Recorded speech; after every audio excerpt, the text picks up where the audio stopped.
Всем привет, ребята! Хорошо, что вы пришли, нашли время, пришли пообщаться, встретиться. Сегодня мы немножко поговорим о Грузии, о нашем походе грандиозном, для Якутска грандиозном, и вообще пообщаемся на велосипедные темы. Сперва, конечно, хотелось бы представить команду. Как вы знаете, в планах у всех всегда поехать, то есть человек 20 записалось предварительно в прошлом году, к концу года их стало 10, к весне 5, и в итоге мы поехали из города Якутска втроем. Вот, ребят, хочу сразу же представить, это вот Юрий, он довольно дальнобойный товарищ, он ездил по республике очень много, он был с нами в 2016 году на Байкале, то есть товарищ продвинутый, и несмотря на то, что в этом году он практически не ездил, то в Грузии он прошел, забегая вперед, скажу, отлично. Анна, она всегда ездит со мной, то есть как бы я не усложнял маршруты, она все равно едет и едет, то есть я не знаю, что еще можно придумать, чтобы она просто взяла и не поехала, да, и я наконец от нее отдохнул. Шучу, конечно, да. Она всегда со мной едет, и это очень хорошо, потому что ездить с женой — это одни плюсы. Ну и я, маршрут созрел достаточно давно, еще в прошлом году, после посещения нами Грузии на машине. И мы увидели, что страна шикарная, страна интересная рельефом, в первую очередь. Это и горы глобальные, и шикарные дороги, равнины, фрукты, море, вино грузинское, чача, грузины, конечно. Самое основное — это люди. Люди в Грузии просто шикарные, очень доброжелательные, очень гостеприимные. С нами еще было двое ребят из другого региона. Это такой своеобразный велопоход, всероссийский. Двое ребят было с Магадана. С Магадана добраться в Грузию оказалось гораздо проще, чем из Якутска. По крайней мере, билет Магадан-Москва стоил почти в 2 раза дешевле, чем Якутск-Москва. Но, тем не менее, вот такой парадокс. Был план даже поехать в Магадан на машине, оттуда улететь в Москву. Это было бы дешевле, но немножечко сложнее технически. Должны были влиться еще ребята с других регионов, Новосибирск, Уфа, но они как-то вот упустили этот момент. Хочется сказать еще о людях, которые помогли подготовить этот проект. Это, конечно же, в первую очередь Дмитрий Никонов. Может быть, кто еще не знает, он с недавнего времени катается с нами. И именно он разработал и придумал логотип Georgia 2018, сделал командные футболки. Он автор этого флага и медийной части всего.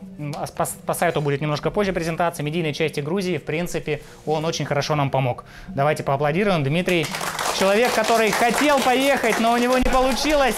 И он вот помог, внеся вот такую вот медийную лепту в наше путешествие. Сразу скажу, что если вы путешествуете командой, конечно же, делайте командную форму. Командные футболки, командные банданы, командные носки, командные трусы, повязки на руку, ногти красьте в один цвет. Командная форма всегда дает очень большое преимущество в походе. В первую очередь, это, естественно, лояльность авиакомпаний, лояльность перевозчиков, это лояльность в кафе, то есть нам делали скидки в кафешках, в каких-то там транспортных агентствах, на стоянках, начиная от аэропортов, везде, да, в публичных домах тоже скидки командам делают, так что как бы с этим все нормально, старайтесь участвовать командно во всем. Вот. Очень сложный этап любого путешествия дальнего — это перевозка велосипедов. Естественно, да, из Якутска выбраться — это большая проблема просто так, а с велосипедами это проблема вдвойне. Поэтому перед тем, как вы куда-то поедете, как мы сделали, крайне желательно узнать, какие нормы провоза багажа у авиакомпании, какие условия, какие требования. Например, у авиакомпании S7 перевоз негабаритного груза, если он выходит за нормы негабаритного багажа, 70 евро за штуку.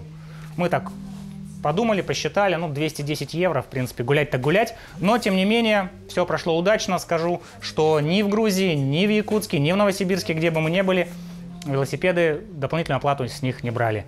Благодаря тому, что велосипеды были в чехлах. Если вы перевозите велосипед, не поленитесь, купите чехол, возьмите его в аренду где-то. Чехол дает возможность велосипед увезти как нормальный, адекватный груз, который, в общем-то, авиакомпания принимает как обычный багаж. То есть чехол — это очень круто, это здорово, и к тому же он защищает велосипед. Вот вы видели там на первых фотографиях, мы были в чехлах. Это очень удобно с чехлами. Очень удобно, очень практично. Всегда пользуйтесь чехлами. Минус чехлов — это когда вы выходите на маршрут, вы тупо везете с собой чехлы. То есть вот в этом, вот видите, как, например, командная форма смотрится очень хорошо, да, это все. Плюс еще в том, что в толпе можно всегда увидеть своего, какие-то большие толпы, рынок, там еще что-то. И вот видите, человек в синей футболке с флагами, это наш человек, здорово. В Грузии у нас был раскаточный день по Тбилиси для того, чтобы собрать велосипеды, снаряжение, все проверить. Мы съездили, прокатились в Мцхету, это древняя столица Грузии. Вот это стандартный классический грузинский дворик такой. Люди живут, ну, не богато, но тем не менее все очень гостеприимные, угощают, помогают всем, вот кукол вешают, то есть готовят на улице, то есть в принципе жить в Грузии приятно, комфортно за счет температуры. Там очень комфортная температура осенью, вот виноград это во дворе, то есть просто подошел, сорвал виноградинку, поел, и это всего лишь сентябрь, он не зрелый, в октябре там можно просто вот остановился. В долинах ближе к югу до 35 градусов доходила погода, то есть когда ты едешь груженный в перевал куда-то вверх, это достаточно тяжело. На перевалах, на больших высотах погода опускалась, температура опускалась минус, ну не минус, плюс 17, плюс 20 градусов. То есть курточки, кофточки. Мы брали с собой теплые носки, термобелье, но они, к счастью, не понадобились, потому что все-таки лето в Грузии продолжается до октября месяца. Я думаю, и сейчас там достаточно комфортно, в принципе, приемлемо. Маршрут мы планировали на базе отчета Игоря Томаса, как уже сказала Аня. Вообще в интернете очень много отчетов практически по любым велопоходам. Любой маршрут, любая страна, будь это там Грузия или какая-нибудь Никарагуа, да, все это находится в интернете на базе отчета любого вам понравившийся, можно спланировать свой маршрут. Это вот старый Тбилиси, фуникулер, который мы тоже посетили. Чистенько, красиво, старинные дома перемешиваются с современными. Прокатились, конечно, на фуникулере. То есть первый день он был раскаточный, и мы поняли примерно, что кого стоит. Магаданские ребята оказались дикими лосями. Они очень зверски топали. Но причина тому, что Магадан город стоит на холмах, на сопках, и, конечно же, они были прокачаны в подъемы. Мы как бы ехали в свое удовольствие, не сказать, что мы отставали, но тем не менее магаданцы были такие более подготовленные физически, ну, мощные ребята, молодцы, в общем. Что касается, самый главный вопрос, это, конечно, денежный. Денежный, визовый.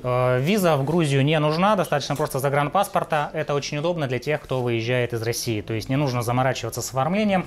На границе ставят штампик, что вы прибыли в Грузию. И все, свободен до 30 дней, по-моему, даже до 60 дней, по-моему, можно в Грузии находиться просто так. Это вот, кстати, центр Тбилиси. Там вот у них такой водопад. Очень красиво, винтажно. Для фотосессии это идеальный вариант. По деньгам. В Грузии валюта национальная – это лари. Один лари примерно 27-28 рублей. То есть цены там очень адекватные. Например, пиво, вот как мы сейчас видим на столах, стоит 2,5 лари. Это примерно 60-70 рублей. Это в баре или в магазине? Это в баре. В магазине стоит 2 лари, то есть чуть-чуть дешевле, бутылочное пиво. То есть 60 рублей, ну вот это просто, ну пиво, я смотрю, сейчас актуально, поэтому вот как бы ценам. Что касается фруктов, они просто растут на деревьях, конечно, не в центре Грузии, не в столице, но тем не менее вдоль дороги. Килограмм слив на рынке, например, стоит 1 ларь. Это получается 27 рублей килограмм домашних слив. Первое время, первые несколько слив, ну, несколько раз мы их протирали от пыли. Протирали, промывали, такие пыльно, грязно. Потом на второй день мы начали просто их есть, не протирая, потому что, ну, никто не умер, у всех было с животами хорошо, и мы просто едешь, бац, слива сорвал, съел, там персик сорвал, съел. Вот. Очень удачно мы попали в сезон арбузов. Арбузы огромные. Кто угадает, сколько стоит 15-килограммовый арбуз? Ну, в рублях пусть будет. Приз какой? Арбуз! Что-нибудь на... Сколько? 3. Нет. 1 лари. Нет, нет. 2 лари. Нет, тепло. Ну, рублей 100 в общем. 5, Тепло, но не 5, да. 6. 6 лари стоит 15-килограммовый арбуз. Это в рублях получается, ну сколько? 6, ну почти 170 рублей. Да, вот держи шоколадку. Молодец. То есть арбузов мы там поели вдоволь. Поели арбузов, очень много разных других фруктов, но они сезонно, поэтому некоторые, например, экзотические гранаты и так далее, они были еще недоступны. Но виноград в самый раз. То есть в плане питания в Грузии умереть от голода невозможно. Либо вы питаетесь фруктами с дороги, либо ребята, местные жители, гостеприимно вас заводят, ну, угощают, скажем так. Что касается маршрута. Маршрут был проложен таким образом, чтобы охватить всю страну. Ну вот если телевизор — это Грузия по карте, да, она примерно такой формы, тоже квадратная вся, шутка.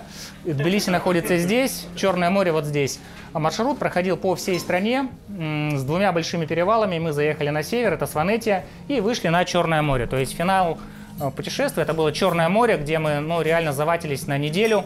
Оно очень чистое, как ни странно, да? Вот самый дорогой магазин вина в Тбилиси, зато честно. Ну, честные ребята, то есть как бы тут не предъявишь ничего, идешь, покупаешь вино. Сколько км?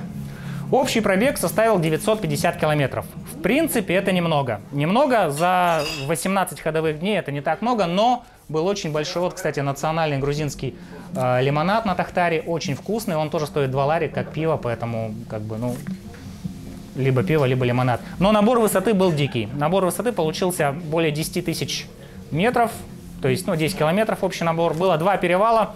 Один из них Зикар, ну, сейчас будут фотографии. Зикарский перевал, он высотой 2300 метров. 2300 метров. Например, кто знает высоту Чучурмурана в метрах? 200 где-то. Да, 198. Табагинский подъем, вот который идет с Табаги туда на границу примерно. Да, 208 метров. 208 метров высота Табагинского подъема. Зикарский перевал 2300. То есть в 10 раз выше Табагинского подъема. В 10. Сколько ехали? Недель поднимали. Недель. Ну, на перевал уходило по 2 дня примерно. По 2 дня. Ночевали там на перевале? Да, ночевали на перевале, то есть это очень интересно. 2 дня подъема, да, причем местами пешком, и потом, ну, 2 дня, нет, не 20 минут. Спуск был тоже серьезный. Это Зикарский перевал, он считается перевалом Малого Кавказа. И потом в Сванетии был самая высшая точка нашего маршрута, это перевал Загару. Он был 2800 метров. То есть там реально медленнее закипает вода, там тяжелее готовить, там начинается горняшка, люди глючили, там нет дров, мы везли с собой дрова местами, газовая горелка была. То есть те перевалы, которые мы проходили в Магадане и в Байкале, полуторники, это просто, ну, как бы, я не знаю, это равнина, да, по сравнению с... Да, плоскогорье по сравнению с двухтысячниками. Двухтысячники — это жесть на самом деле. Вот. Но зато спуски, естественно, все нравятся, спуски шикарные. Это вот грузинский язык, да, кто прочитал название улицы, тому приз тоже. Спуски шикарные. Во многих отчетах пишут, что нечего делать на перевалах, на спусках с вибрейками. То есть нужны дисковые тормоза, гидравлические, там какие-то адские, 4-поршневые и так далее. Нет, на самом деле нет. У Ани были стоковые вибрейки, тормоза ободные. При аккуратной езде, ну, мы поменяли колодки всего лишь один раз. При аккуратной езде, при аккуратном торможении можно ездить везде на вибрейках. Это она прошла Магадан на вибрейках, ну, бедняжка, Байкал. И вот теперь еще Грузию, то есть это доказано, что не нужно какой-то супер-пупер велосипед готовить для таких походов, достаточно просто ездить аккуратно. Хотя, конечно, передач не хватало, хотелось более тяговые звезды, но, тем не менее, все проходилось нормально. По технике проблем не было никаких, не считая проколов. Проколы есть везде, без проколов невозможно. Это парк Боржоми, национальный парк, тоже довольно прикольное место. Вот, на чё? Ели-то что, макароны? Ели мы по старой памяти начали есть макароны. Оказывается, макароны в Грузии, ну, их не то что нет, их просто не едят макароны, да, то есть мы ели кашку. Оказалось, что магаданский парень Павел очень хорошо готовит. И мы, ну, не так, как Александр, да, похлопаем Александру. Борщ Александра, он вообще, его надо заносить там, мишленовскую звезду, да, ему вот прям. Вот это Павел, он неплохо готовит кашку, и мы утром питались кашкой, к обеду она уже улетучивалась из организма, и приходилось жрать что-то такое нормальное, чтобы ехать. Вот, но питались фруктами, питались вином, питались там национальными грузинскими блюдами, да? То есть кто знает национальные грузинские блюда, например, какие-то вот? Хинкали? Да, вот хинкали, конечно. Хинкали — это самое основное, чем можно питаться. Хачапури, да, хачапури в зависимости от региона разное. Есть хачапури по-аджарски, по-эмиретски, еще куча хачапури, чего мы только не перепробовали.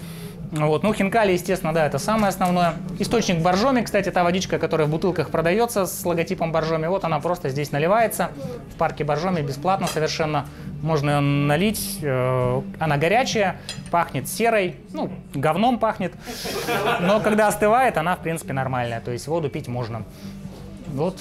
Прямо с водой проблем нет, так же, как на Колыме, так же, как на Байкале. Очень чистые горные речки, все это элементарно наливается, пьется, везется с собой не более чем там полдня, и какая-то река все равно остается. Вот, питание шикарное, естественно. Каждый человек встречный пытается тебя напоить, то есть вот это к вопросу о гостеприимности, да. Напоить, да, выносят тебе вино, в хорошем смысле, естественно, в хорошем. Выносят домашнее вино, выносят домашнюю чачу, выносят там еще что-то, какие-то фрукты. Вот почему так долго ехать. Да, то есть у нас такой гастротур.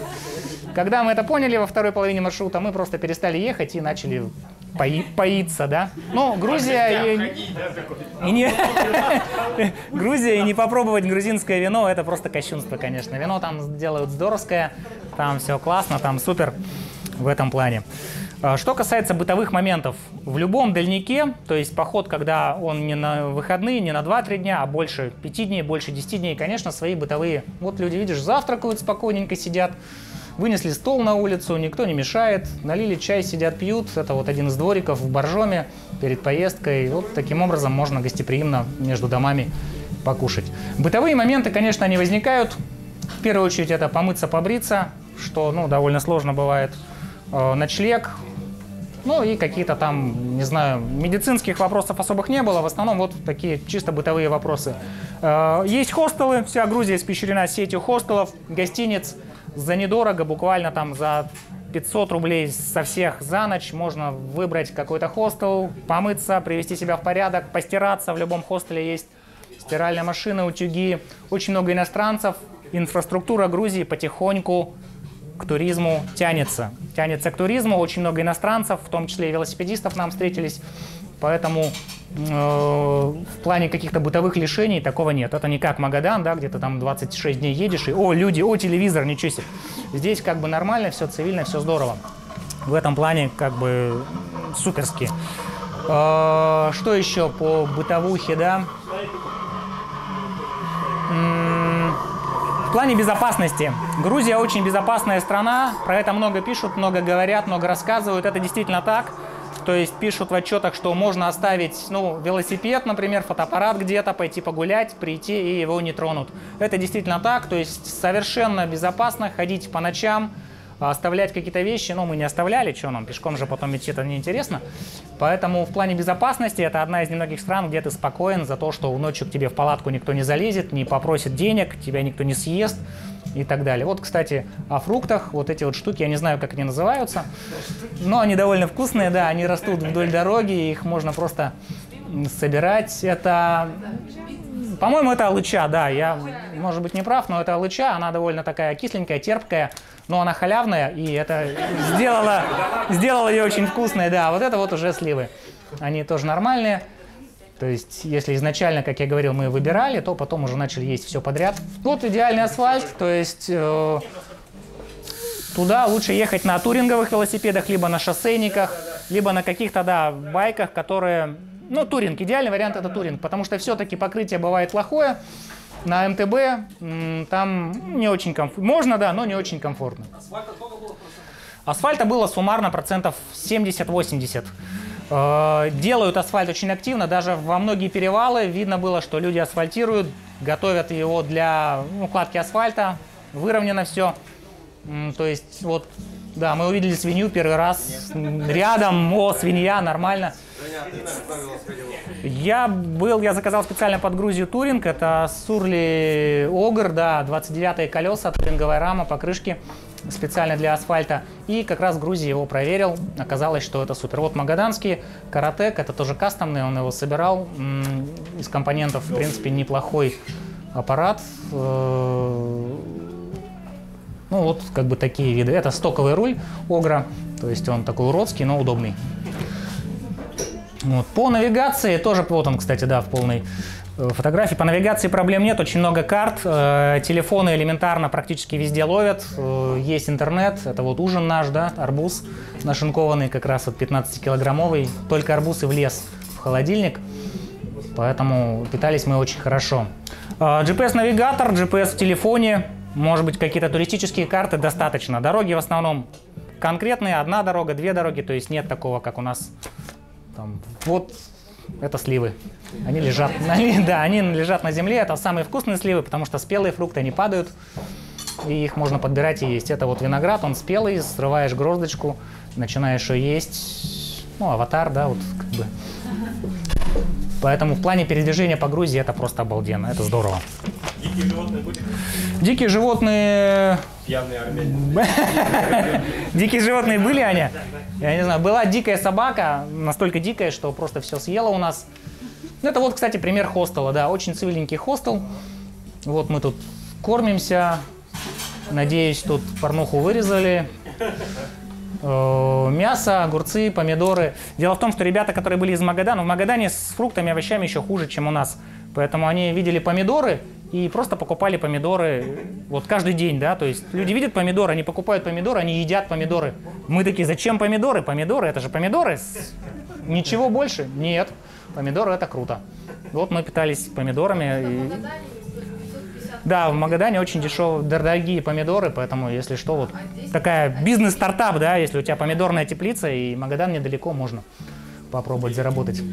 Очень много посмотрели достопримечательностей. Без фанатизма, то есть в Грузии очень много храмов, каких-то пещер, заброшенных городов, полуразвалин каких-то крепостей. Если делать тур именно по таким местам археологическим, то не хватит и месяца. Мы посмотрели основные достопримечательности. Это Вардия, пещерный город, выдолбленные в скале такие норы. Сейчас туда возят туристов. Очень эпично смотрится, очень здорово. Прям вся скала, вот видны переходы, вон внизу машины стоят, и вот по таким вот штукам, вот еще, вон они дыры. То есть тупо стена с норами. Очень обалденно. Здорово, можно там полазить. Ну, немножечко рискованно, но красиво. В Ардию мы поехали на машине, у нас было 2 радиалки. Халявили, получается, вот она пошла вторая часть скалы, а дорога вот внизу. Они соединяются там внутри, да? Некоторые скалы, пещеры имеют такие проходики, некоторые закрыты для посещения. Это город, где жили монахи раньше, и у них вот там были какие-то пещеры для каких-то жертвоприношений, да, для приема пищи, спальные пещеры, пещеры туалеты и так далее. Вот они с окошками, то есть можно походить, в принципе, здорово, да. Это все, конечно, на велосипеде мы однозначно бы не успели проехать. У нас было 2 радиалки, вот как раз автомобильная радиалка в Ардию, и на один перевал мы сходили пешком, потому что, ехать там на 2 800 было совершенно невозможно. Он сейчас скоро будет, этот перевал. Вот как-то так. Что еще хочется по Грузии рассказать в целом? Никто не падал, правда, на поворотах. На поворотах падал я, один раз упал, но не критично. В лесочке повредил чуть-чуть колено. Вообще, да, очень аккуратно. Это говорит о том, что люди были взрослые, подготовленные, никто не гнал. И не было каких-то таких переломов серьезных, слава богу. Хотя, конечно, мы в медицинском плане были подготовлены. Там пищевые отравления небольшие, но это не в счет. Все-таки желудок не подготовлен наш северный к таким диким, да, что-то типа того. Вот. Что еще про Грузию хочется рассказать? Очень повезло с погодой. Ориентировались на отчеты Игоря Томаса, которые были в 2016 году, примерно же в это время у них были сплошные дожди. То есть, вы, наверное, знаете, если в походе дождь надолго, на день, на 2, на 3, то это очень неприятно. И когда влажный климат, это все не может высохнуть. То есть ты утром просыпаешься, развесив одежду, она у тебя утром еще мокрее, чем была вечером. И это дико бесит, и все это под проливным дождем. Мы были готовы к этому. Понабрали дождевиков, понабрали там резиновых уточек, чтобы купаться с ними. Но ничего не было, дождь... Был ли дождь? Один раз, по-моему. И ночью тропический. Ночью, да, был тропический один ураган, но вообще дождя не было, вот всегда была такая погода. Ехать было просто, вот сказать комфортно, это ничего не сказать, было просто здорово. Хороший накат, свежий воздух, небольшие такие вот перепады высот на равнинах, и большие в горах. Идеальный маршрут, то есть если кто-то захочет поехать в Грузию, с удовольствием покажем, расскажем. Мы ходили в шлемах, потому что, видите, стена, там можно удариться. То есть это нормально, когда на экскурсию идешь в велосипедном шлеме, и ты уже знаешь, что с тобой ничего не случится. Это город Акалцихи. Отсюда у нас началась основная велосипедная часть, уже такая взрослая. По-взрослому все началось. Вот, по языку. Устал, да. По языку и вообще по общению с грузинами. Вот одна из эпичных фотографий. У нас просто была 5-литровка, и мы набили ее сливами. Это первый день, то есть мы увидели сливовое дерево. О, нифига, круто. И давай, вот они. Тут есть поспелее наверху. Прям собираешь, кушаешь их. Зависли. Вот эти вот перерывы на фруктовые перекусы, они очень сильно затягивали нас, немножко задерживали, но без них никак. То есть фрукты есть фрукты. Приехав с севера, без фруктов не... Да, везли, пока они не забродили. Ну, дальше вы знаете. Да, дальше вы знаете. А потом я упал, и ничего не помню. Да, проснулся уже обратно, лететь уже обратно, да. То есть через некоторое время вы же поняли, что эти сливы постоянно... да, и пришлось их не вести. Первый день совершенно верно, мы набрали 5-литровку, оказалось, можно не набирать, а просто останавливаться и есть их, то есть возить лишнюю тяжесть. Также было и с водой, когда мы поняли, что воду смысла нет вести совершенно. Ну, вино мы возили, да, вино мы возили. То есть вода есть везде, она питьевая, во всей Грузии питьевая вода, даже из крана в городе вода питьевая. То есть когда спрашиваешь человека, где набрать воды, он показывает на кран, ты подходишь, наливаешь, они все сами пьют, ты пьешь, это немножко дико, да, мы сперва боялись, но на самом деле питьевая вода, она везде, причем хорошего качества, никому не было ни плохо, никак. Из любой речки, да? Вообще, да, из любой речки. Да, на улице фонтанчики, в магазинчиках, в домах, то есть вот было суперски. Это Это уже не мелодия. Или не очень молодой. ну, это вообще так. Это нас оштрафовали. То есть мы заночевали на территории национального парка. Оказывается, там, да, то есть это злой рок. Подъехал рейнджер и вот выписал штраф. То есть, ну, везет нам, да, на национальные парки. Оказывается, в Грузии это то. 5 лари с человека, это примерно, ну, 150 рублей получается, да, с человека. Вот, ну, поддержали Грузию, да, развитие туризма. Поддержали, это было. Вот начался Зикарский перевал. Дорога здесь, конечно, далеко не асфальт, но ехалось легко, потому что мы просто не знали, что вот такой вот серпантин. И вот приходилось как-то вот так. На Зикарском перевале мы встретили группу, Что там еще было? по-моему, да, сейчас будет группа туристов. Ну, тогда давай. Да, они были из Белоруссии, их было довольно много, ну, возможно, да, сейчас будут. И они шли с нами, ну, параллельно с нами, вот такие пожилые уже, они нам показали орехи, что, оказывается, здесь растут орехи, их можно есть, собирать. Ну, мы не знали, например, да, то есть, что орехи спокойно так вот растут. Ну, растут, оказывается, да. Хорошие ребята такие оказались, белорусские. Орехи, да, то есть лесной орех, как он, ну, фундук, да, он зелененький такой, оказывается, и довольно, ну, его очень сложно разбивать, пока он спелый такой. Вот, что касается, не закончил я общение. В Грузии практически везде можно говорить по-русски. Старшее поколение, то, что старше 40-50 лет, конечно, это люди из Советского Союза, у них советское прошлое, все пожилое население спокойно говорит по-русски без проблем. Молодежь в основном говорит по-английски. Начиная от 5-летних детей, которые говорят hello, hello, то есть они не говорят здравствуйте, они либо по-грузински, либо вот опять помидоры, да, такие маленькие. Такие вот черри такие, да. Ну, шучу, конечно, это, наверное... Это тоже сливы? Да, это, скорее всего, такие сливы. Вот, ну, просто такие фотки мы не могли не сделать. Вот это орехи, это сливы, это тоже... Они, вот видите, уже потекли и... Почти такие виносливы получились. Очень липкие, отстойные, вообще фу, невкусные. Вот они уже там дали сок. Хоть и халява. Хоть и халявный. Вот. И поэтому, когда встречаешь человека среднего возраста, ну 30-40 лет, то они могут по-русски не очень хорошо говорить, в основном по-английски. То есть в кафешках, в хостелах. Вот, кстати, наши едут, вот видите, да, белорусы идут пешком, то есть вот мы их... Так у них картошка там. Конечно, они со своей картошкой, видишь, вон Паша едет, а эти товарищи, они идут пешком, то есть Аня их обгоняла спокойно, там, Машем им. Ну, ребята молодцы, но тем не менее, вот... Нам подсказали, как отличить за рубежом российского велотуриста от нероссийского по вещам. Кто-нибудь знает? По рюкзакам? По рюкзакам, да. Как? Нет, не обязательно. У российских велотуристов используются монообъемные рюкзаки. То есть либо Пик, либо Универсал, либо еще какие-то монообъемники. У зарубежных используется байкпакинг, то есть секционные рюкзаки под рамой. Вот видите, ну видно, да, лошара из России приехал. Один, да, монообъемник. У зарубежников здесь, на руле. То есть, либо, если на багажнике, то они трехсекционные, двухсекционные. Или на руле, да, на вилке передней тоже двухсекционки. То есть равномерно. Да, груз распределяется равномерно. А у нас, ну что, снял, поставил, да, все. Какие там нафиг равномерности? Где там соль, да? Да, вот, поэтому, вот если где-то в Европе увидите человека с монообъемником, который шифруется под иностранца, да, там с надписью там Рибок, то знаете, это из России, товарищ. Если вы увидите человека, ну вот, например, один из перевалов, да, то есть, конечно же, фотографии все не передают, это понятно, вы все путешествуете, вы прекрасно знаете. Ну, пытались не снимать в целях экономии карт памяти, то есть, ну и потом видео тоже оно не совсем, оно есть здесь, но почему-то сейчас вот не подгружается. Вот тут, вот, например, возможно, это видео, да, и оно просто не пошло. Сейчас нам, наверное, дальше пройдет, и будет все нормально. Может быть, да, или с кодеками, или отдельно. А, это закончились просто фотки. Нужно вторую флешку поставить. Дим, поменяешь пока? Пасы, какие-то свои там, ну, это, как правило, вино, конечно. Но, тем не менее, еда, корм, все достают.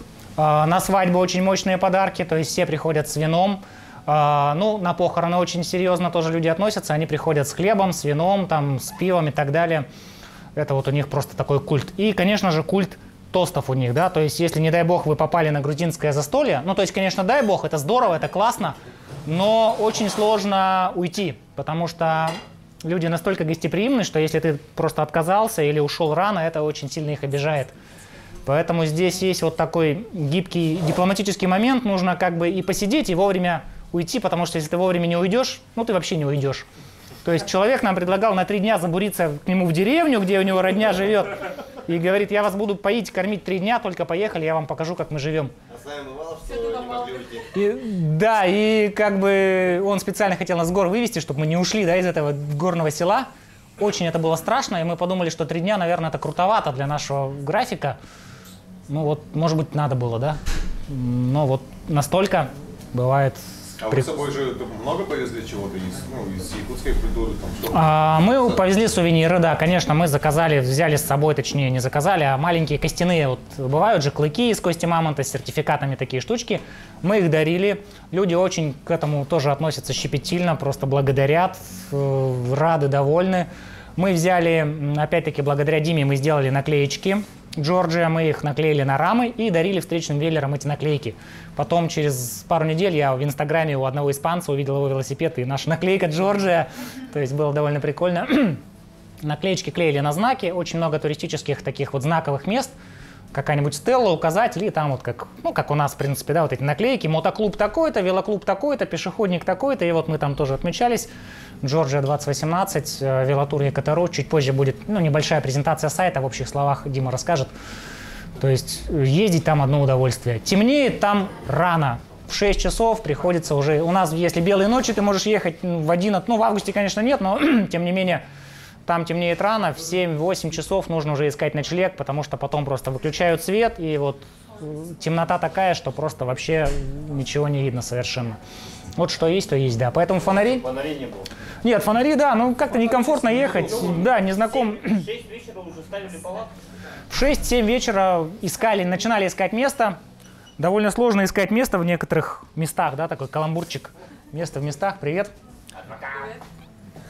Адвокат, но... Потому что темнеет махом, там другой климат, очень влажный. То есть, если здесь ты пошел, наломал веток, да, или сидишь, в костер подкидываешь, там, конечно, такого нет. Сухостоя нет, валежника нет, чтобы разжечь костер, это нужно очень-очень сильно постараться. Плавили камни, ну, плохо горят, долго, нормально, но долго. Поэтому были 2-3 дня, когда мы везли дрова сухие с собой, чтобы как-то начать разжечь костры, что-то приготовить, пищу. С дровами, да, проблема, то есть мы живем в таком сказочном месте, где дрова просто лежат вот. Куда бы мы ни выехали, да, там кангаласы, табага, еланка. Ну ладно, у них фрукты, а у нас зато дрова. Да, у них фрукты, у нас дрова. Ну еще неизвестно, кому больше повезло. Что круче, да, сдохнуть от холода или нажраться слив. Так что тут спорный момент. Нет, холодно практически не было, конечно, можно было спокойно ночевать вот, ну, в футболках. В спальниках не спали? В спальниках спали. Зимой, кстати, в Грузии очень мало снега. Ну, по крайней мере, в южных районах. В Тбилиси, Кутаиси, Батуми снег, ну, 1-2 дня в году. То есть в эти дни, когда выпадает снег, это у них такое национальное празднование. Люди выходят, лепят снеговиков и все. Конечно, в горах снега больше, но вот именно на юге Грузии, центральной Грузии. Нет, не довелось. Грузинские снеговики такие с носом, и у них не ведро сверху, а подносик такой. Сверху лаваш. Лаваш, да, кстати, лаваш — это отдельная тема национальная, очень вкусный хлеб. Сейчас будут, возможно, фотки, да, где прямо мы покупали в пекарне лаваш, горячий. И косяк с лавашом, кто бы его не вез, он все равно потихо отщипывает кусочек. И на стоянку приезжаешь, лаваш уже наполовину объеден, потому что хочется его просто есть. Он вкусный, да. Поэтому мы начали покупать уже с запасом лаваши. То есть, если нам нужно 3, брали 4, один все равно съедался по пути. Вот как-то вот так вот было. Видать, натурально получается, да? Да, все здорово. По продуктам проблем тоже нет. Молоко, ну, такие привычные вещи. Молоко, консервы можно купить везде. Шоколадки, какие-то тушняк. Короче, 8 уже Дошираки. спать, да? Дошираки, да. Ну, 8 мы ставились уже, да, потом... Прямо рано вставали, да? В 11. Ну, где-то в 9, да, не в 11.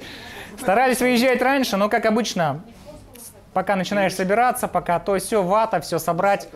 В больших, в дальних походах на 10-й день с палатки начинаешь собирать уже автоматически. То есть, если в 2-3 дня ты там как-то с этой палаткой мучаешься, потом ты одной рукой палатку собираешь, другой зубы чистишь. То есть, это все до автоматизма доводится. Если 2-3 там дня как-то мучаешься, потом оно все... Да, ногой вино наливаешь, другой цепь смазываешь. И хоп, полчаса, а ты уже готов ехать. Как бы было нормально. По идее, можно было спать без палаток, довольно тепло, но вот как-то в палатках все-таки уютнее, да? Сейчас мы вторую партию фоток включим и продолжим. А там есть такие вот эти злые насекомые, там, комары? Очень классный момент. Не было клещей и, самое главное, не было комаров. То есть тупо вообще нет комаров, вообще как класс. Забуривались в болото, но нет комаров и все. Какие-то были мухи, небольшие мушки, но они не кусаются. Гнуса не было? Нет, вообще вот ни комаров, ни мошек, ничего такое, чтобы тебя укусило, нет. Это Вот, как?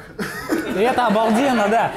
То есть мы едем и ждем, а когда же комары начнутся? Нету. То есть вот у нас дрова и гнус, да, там... Да, вот в этом плане здорово. Змеи, ну, возможно, были, но, по-моему, не видели, да, мы не змеи, скорпионы. Ну, вот там на фотографии был какой-то богомол такого размера.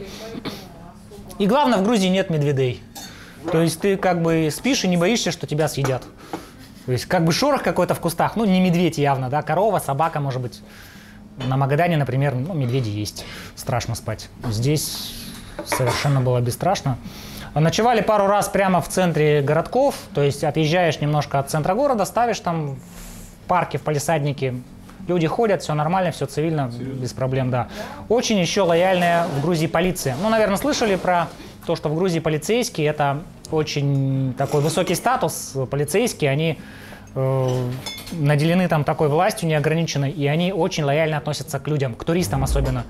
Начиная от того, что тебе могут не просто подсказать, куда ехать, тебя могут довести, за тебя купить железнодорожные билеты, если что-то тебе непонятно, да, скачать тебе расписание поездов, показать, где что, как работает, как туда проехать.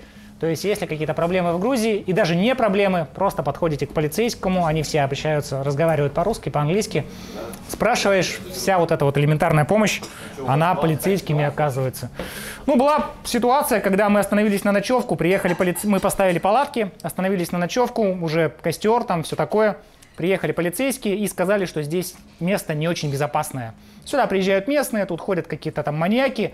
Ну, все-таки не опасно. Да, давайте мы вам покажем нормальное место. А у нас уже котелок, каша. Без проблем, говорит, ребята, у них пикап, типа Хайлюкса. Загрузили туда наш котелок с кашей, загрузили велосипеды. С костром. Дрова загрузили, потому что мы уже все приготовили. И потихонечку поехали, мы за ними, они с мигалками. Сопроводили нас, ну, километр, наверное, да. Привезли в место, ну, более стрёмное, чем наше, конечно, но зато безопасное. И вот там оставили, пожелали хорошей ночи и уехали. То есть вот такие случаи бывают, да, полицейские. Юра должен добавить. Юра забыл на первом месте ночевки, откуда они нас увезли, шлепанцы свои, тапки. И мы приехали, и, блин, такие, где тапочки, темно уже. Вызвали полицию? Да ладно, не гони. Вот сидит слева человек, которого погрузили в машину полицейских. Они взяли, увезли его на то место, помогли ему найти тапки и привезли его с этими тапками обратно. Сначала дубинками. Ну вот об этом история умалчивает, это вот спрашиваете у Юры. Но это реально факт, что его свозили за тапочками и привезли обратно в целости и сохранности. Сказали no problem. Да, сказали no problem, если за пивом сгонять, звоните. Еще одна пара. И да, и тут нам поперло, да, что называется. То есть вот было как-то так. Давайте я, наверное, включу вторую часть слайдов. Примерно высота 2000 с копейками, да, это перевал Зикарский, облака параллельно нашему перевалу. То есть это практически самая большая высота. Едешь, с одной стороны у тебя туман, вот указана его высота. 251. Да, 250, это седловина перевала. И вот в таком тумане ты едешь, с одной стороны обрыв, с другой стороны какие-то непонятные растения. Холодно, потому что это уже реально высота больше 2000. Дорога вот такая вот убитая. Зикарский перевал, он имеет два спуска. Один официальный, по которому ездят все туристы ватные, к курорту ведет. А второй это вот старый Зикарский перевал, по которому мы спустились. Это в лучших традициях Томаса. То есть дорога такая достаточно мертвая, но интересная. Вот такие виды. Ну, конечно же, опять-таки повторюсь, фотографии этого не передают. Когда ты там стоишь, ты просто в шоке от того, что вообще такое возможно. Вон, видите, да, край света, просто край географии. Едет человек, бах, и вот такая вот фигня. Растительности нет, то есть в случае, если бы, например, ночь застала на этом перевале, то пришлось бы, как в Монголии, да, какашки сжечь, которых тоже, в общем-то, нет. Горные коровы там свои, да, чтобы нужно было дождаться, чтобы они подсохли сперва, неделю, а потом уже сжечь. И перед этим желательно древесины поесть, чтобы они горели лучше. А тут кроме травы ничего, в общем-то, и нет, да. Еще раз скажу, очень повезло с погодой. Говорят, что на этом перевале вот коровы преградили дорогу, а там вот такая дорога, ну, метр шириной, либо они, либо мы. Ну, решилась проблема, вроде бы разрулилось все. Вон они. Юра договорился. Нормально поговорил, там магаданские пытались их распугать, но, видишь, корову не так просто, горную корову-то испугнуть. Ну, они же там, да, это же их территория, есть пастушьи собаки, которые пасут этих коров, и они, если ты начинаешь на корову наезжать, как бы собаки подходят, и ты, что на нашу корову, да, наезжаешь? В чем проблемы? Да-да-да-да. Вы из какого района? Как-то так. Это вот вода, это вода. Ну, воду там пьют стопочками, чтобы... Это нас угостили, кстати, кроме шуток. Мы сидели в кафешке, заказали горячее, заказали лимонад, и вот хозяйка кафе подошла и говорит: ребята, вот от нашего заведения вам вот чача такая, прям... Видно, что вы туристы из России. Да, наверное, у вас чачи нет, давайте мы вам чача. А было 3 часа дня, и пришлось сидеть до 6. Ну, слава богу, не утра, потому что в жару, конечно, ехать под чачей, да, это очень тяжеловато. Вот такие вот обрывистые, ну, как бы берега, не берега, да. Ну, не совсем понятно, да, когда едешь, конечно. Деревья, камнепады, были завалы на дорогах, да, то есть вот идет прям дорога, и видно, что недавно, может быть, пару месяцев назад прошел камнепад, он, кстати, будет там на фотках. Приходилось завалы как-то обходить, но в основном не было таких участков, где бы, ну, мы надолго задержались. Пишут, что во время дождей, в конце осени, вот здесь просто непроходимые лужи, ручьи, это настолько все грязно. Это мед, мы купили мед на ферме, натуральный, сами они делают мед, и вот питались, да, очень дорогой мед, питались им сколько-то дней этим медом. Ну, мед это здорово, мед, конечно, классная штука в походе. Вот. Ну, традиционные обеды, то есть обед, ужин, завтрак на костре, это, естественно, как бы неотъемлемая часть любого велопохода, поэтому старались вот эту традицию как-то соблюсти. Ну, вот это вот в солнечные дни ручей, во время дождя, он, ну, в дождливые месяцы становится просто непроходимый. То есть, ну, месиво, да. Деревья местами такие же, напоминали наши какие-то места, да, вот был какой-то перевал, казалось, что мы просто вот где-то подъезжаем к Покровску, а местами вот такие вот джунгли, то есть какие-то непонятные, да, папоротники. Вот. Конопля вообще есть, с недавнего времени в Грузии легализовали траву. То есть это, ну, совсем буквально перед нашим выездом в 2018 году, да, в Грузии, нет, мы не курили, хотя нам предлагали. подошли ребята такие, слышь, а что это? Может быть, травы? Такой, нет, что, какая трава, мы же веллеры. И чё?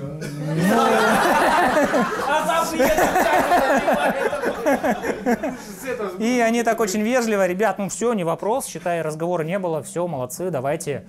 Вот, поэтому, если кто хочет, Там не до конца это легализовано. можешь употреблять сам, да, но нельзя продавать. То есть, если у тебя дома и ты спокойненько куришь траву, это нормально. То есть, за это тебя никто не натянет, но если ты продаешь, там перепродаешь и так далее, вот с этим не очень хорошо. Сами все должны выращивать. Да. Ну, вот такое условие. Ну, либо там по-соседски. Да, это конопляный дом. Для себя. Для себя, мой дом, да, хочу стены из конопли, это нормально. Очень много храмов, конечно же. В Грузии в основном христианство. Многие думают, что это мусульманская страна, но христианство там 90%.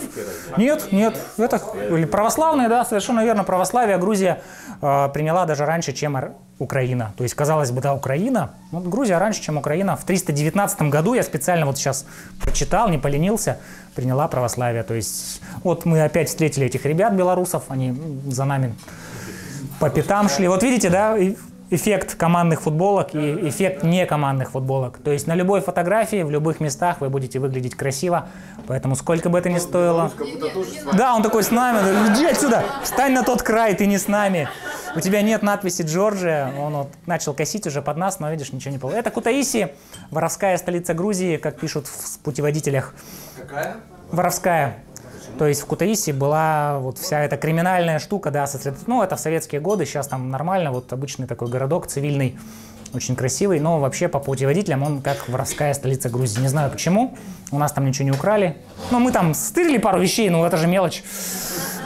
Пару жвачек там каких-то. Вот. Крупные города Грузии кто-нибудь знает, сможет назвать основные?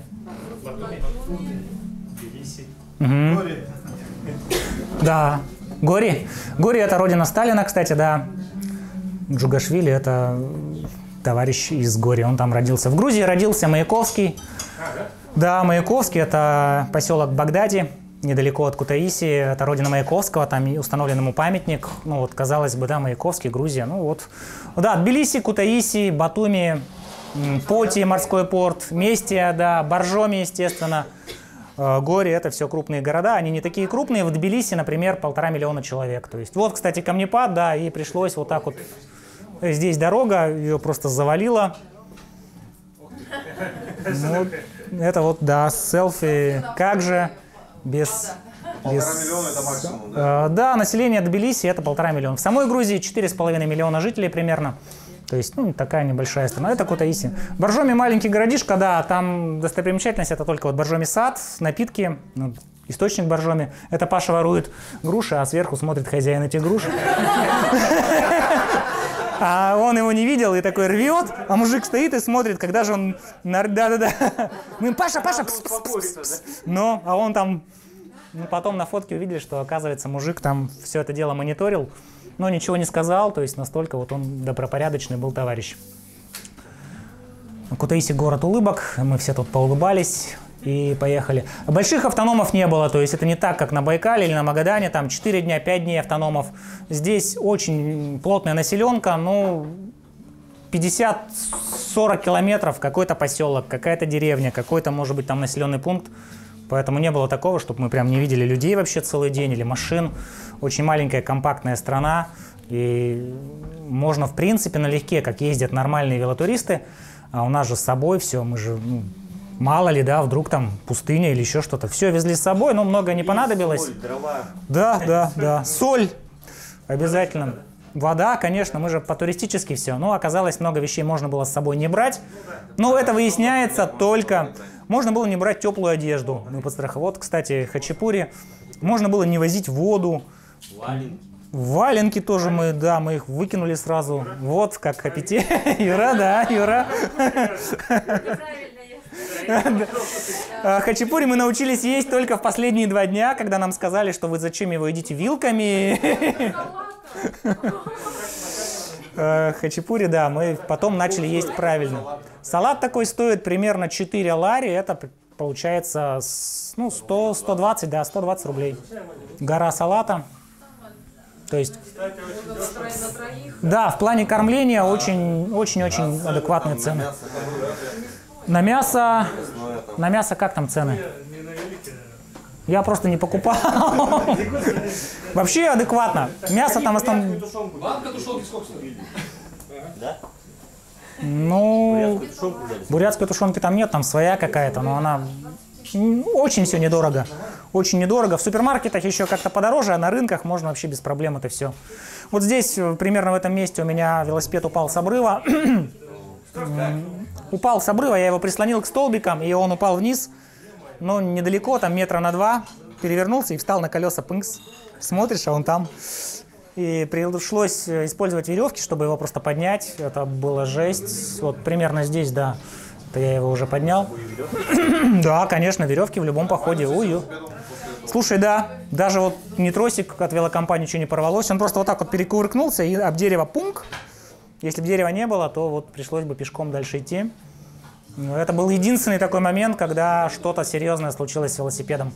Остальное все техника пережила нормально. Но это опять-таки говорит о чем? Что нужно немножко готовиться. То есть поменять трансмиссию перед походом, новые покрышки поставить, как-то цепи там, не знаю, не то чтобы смазать, да, проверить, насколько она растянута, тормоза, колодки взять запасные. При хорошей подготовке, в принципе, даже горные участки проходятся очень-очень хорошо.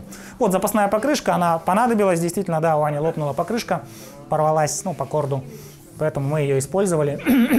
Ну, а вот по вещам довольно лайтово. То есть это не такая нагрузка, как там прям полный велосипед, но тем не менее что-то такое с собой везли. У нас было 3 палатки, одна наша с Аней, у Юры была одноместная, и у магаданцев была одна палатка. Они вдвоем там спали, ну, видимо, ребята друг с другом катаются, это без проблем. Ну, вот когда едешь вдоль таких обрывов, страшно, кажется, что сверху камень, вот они же падают, почему бы ему не упасть, когда ты едешь, да, то есть риск какой-то есть. Это вот, кстати, у товарища, это ребята работают, тянут, кабель, изоляторы меняют с вином.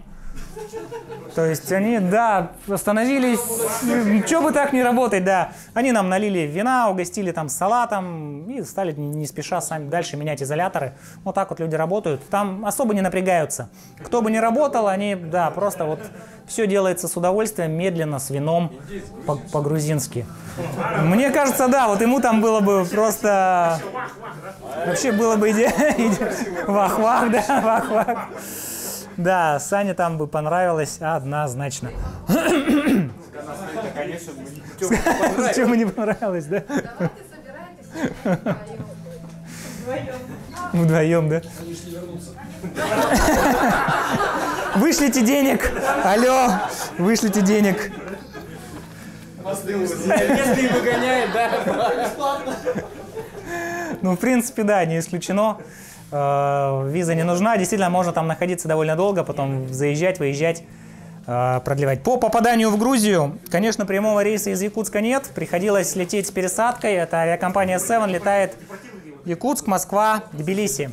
Здесь важно сдать багаж сразу до конечной точки, то есть если вы сдаете багаж в Якутске, указать, что получаете багаж не где-то в транзитном городе, а в конце. Таким образом вы просто налегке все эти пересадки проходите и в Грузии, в Тбилиси уже получаете непосредственно свой багаж. При перевозке коцок не было, немножко порвались велочехлы, ну там где-то потертости, царапинки, это неизбежно, но в целом авиакомпания Seven довезла очень даже хорошо, качественные велосипеды.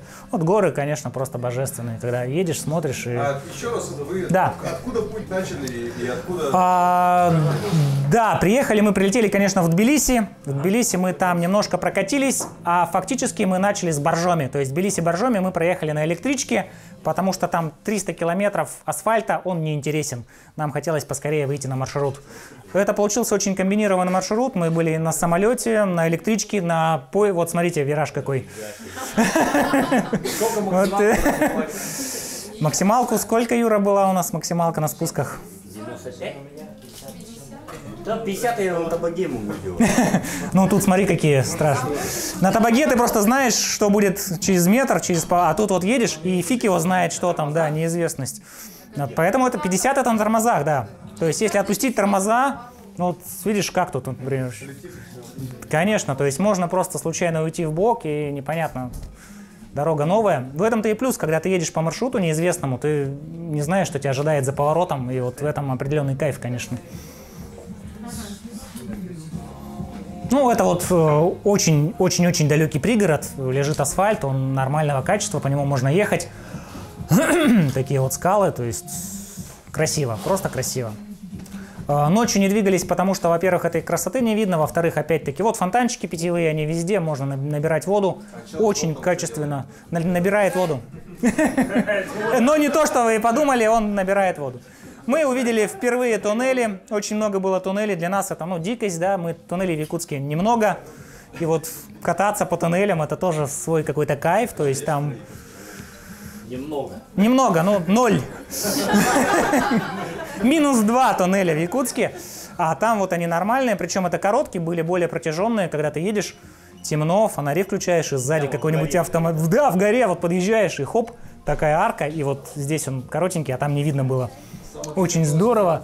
Длинный туннель был, по-моему, метров 400, 400-450. Ну, вот, кстати, к вопросу о лаваше, пекут его вот здесь, в этом тандыре.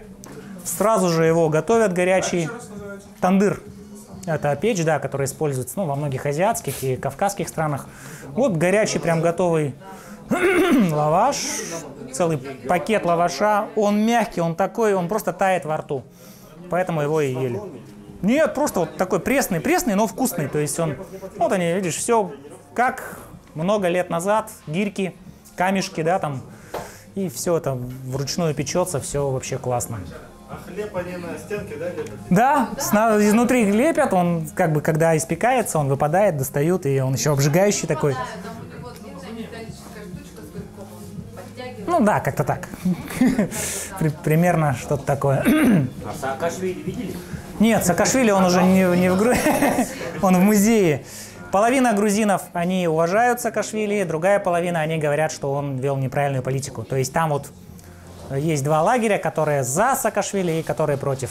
Саакашвили очень многое сделал для Грузии, благодаря ему вот эта полицейская реформа произошла. Они искоренили полностью коррупцию, то есть в Грузии нет коррупции, нет взяток. Другая половина говорит, что благодаря Саакашвили произошел вот политический раскол, рамсы с Россией, с другими странами. То есть, нам этого не понять, от политики мы далеки, поэтому особо не вдавались в подробности. Но сами люди, да, они... Вот, кстати, я везу дрова, немножечко дров. Это, это на фотке не очень, но они были, да. Вот. Народ не богатый, но очень много дорогих машин. Геленвагенов, там каких-то спортивок. Квартиры стоят не Ну, От 2 до 3 миллионов. если в рублях, наверное, так, да. Примерно как у нас, ага. Короче, продавай. Так что зарплаты... Твою квартиру продадим и поедем туда. Зарплаты, слушай, Борь, я не знаю, но я думаю, что, в принципе, не очень большие. Пенсия у стариков 2000 рублей. Да, пенсия очень никакая. Да, конечно. Да, давайте сейчас еще один вопрос, разыграем шоколадку и сделаем еще перерыв. Мне же надо горло смочить, как бы. Смотрю на вас и не могу. Ну, что-то типа того, да. Грузия – это же страна виноделия, и там очень много винограда выращивают. Как вы думаете, сколько сортов винограда в Грузии выращивается?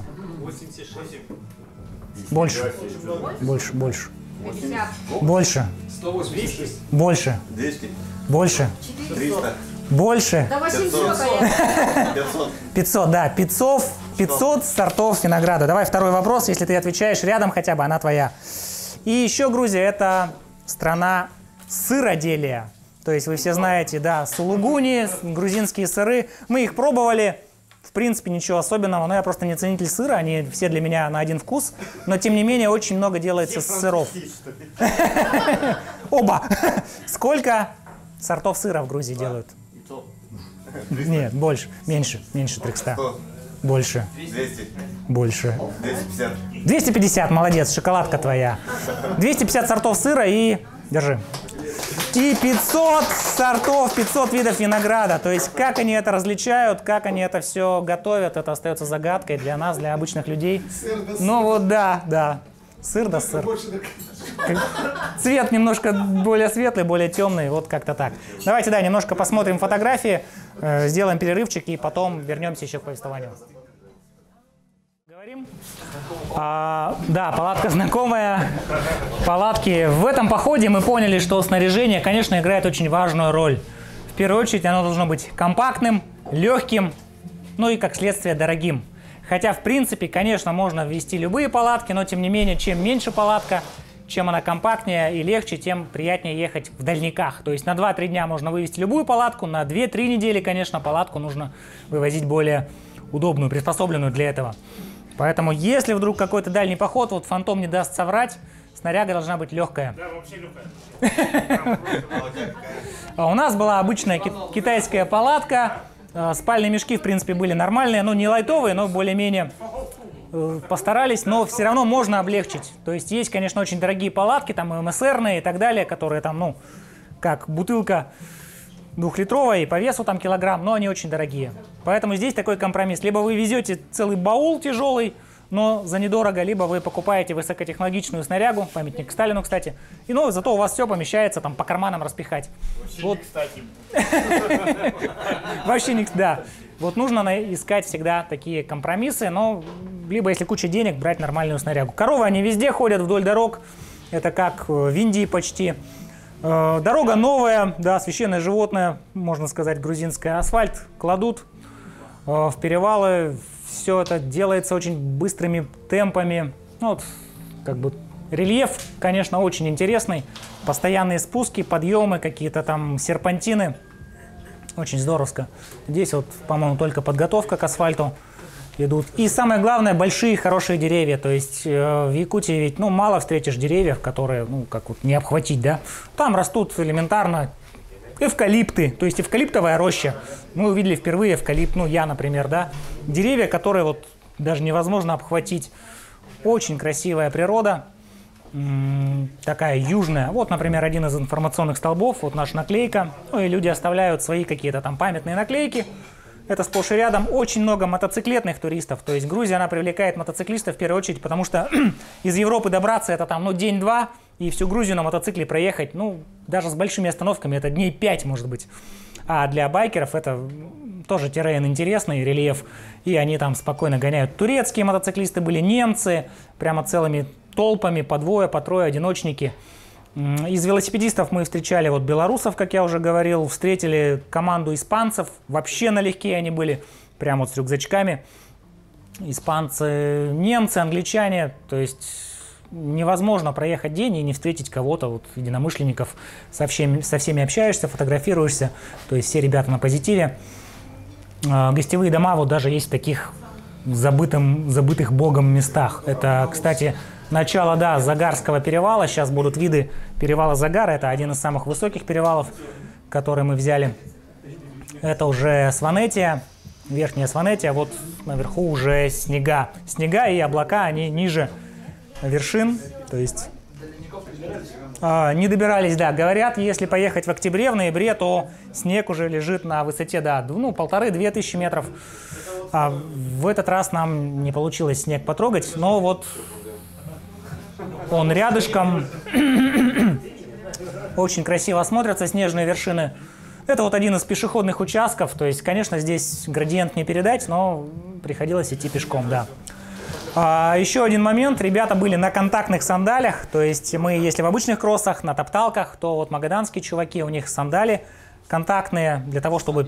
Именно сандали, да. То есть они готовились к бродам и проходили вот эти речушки, просто не снимая сандалии. Это большой такой лайфхак интересный. Вот мы везем дрова, кстати. Это не саженцы, да, это вот дрова потенциальные. То есть мы нагружали, потому что дальше там дров просто нет.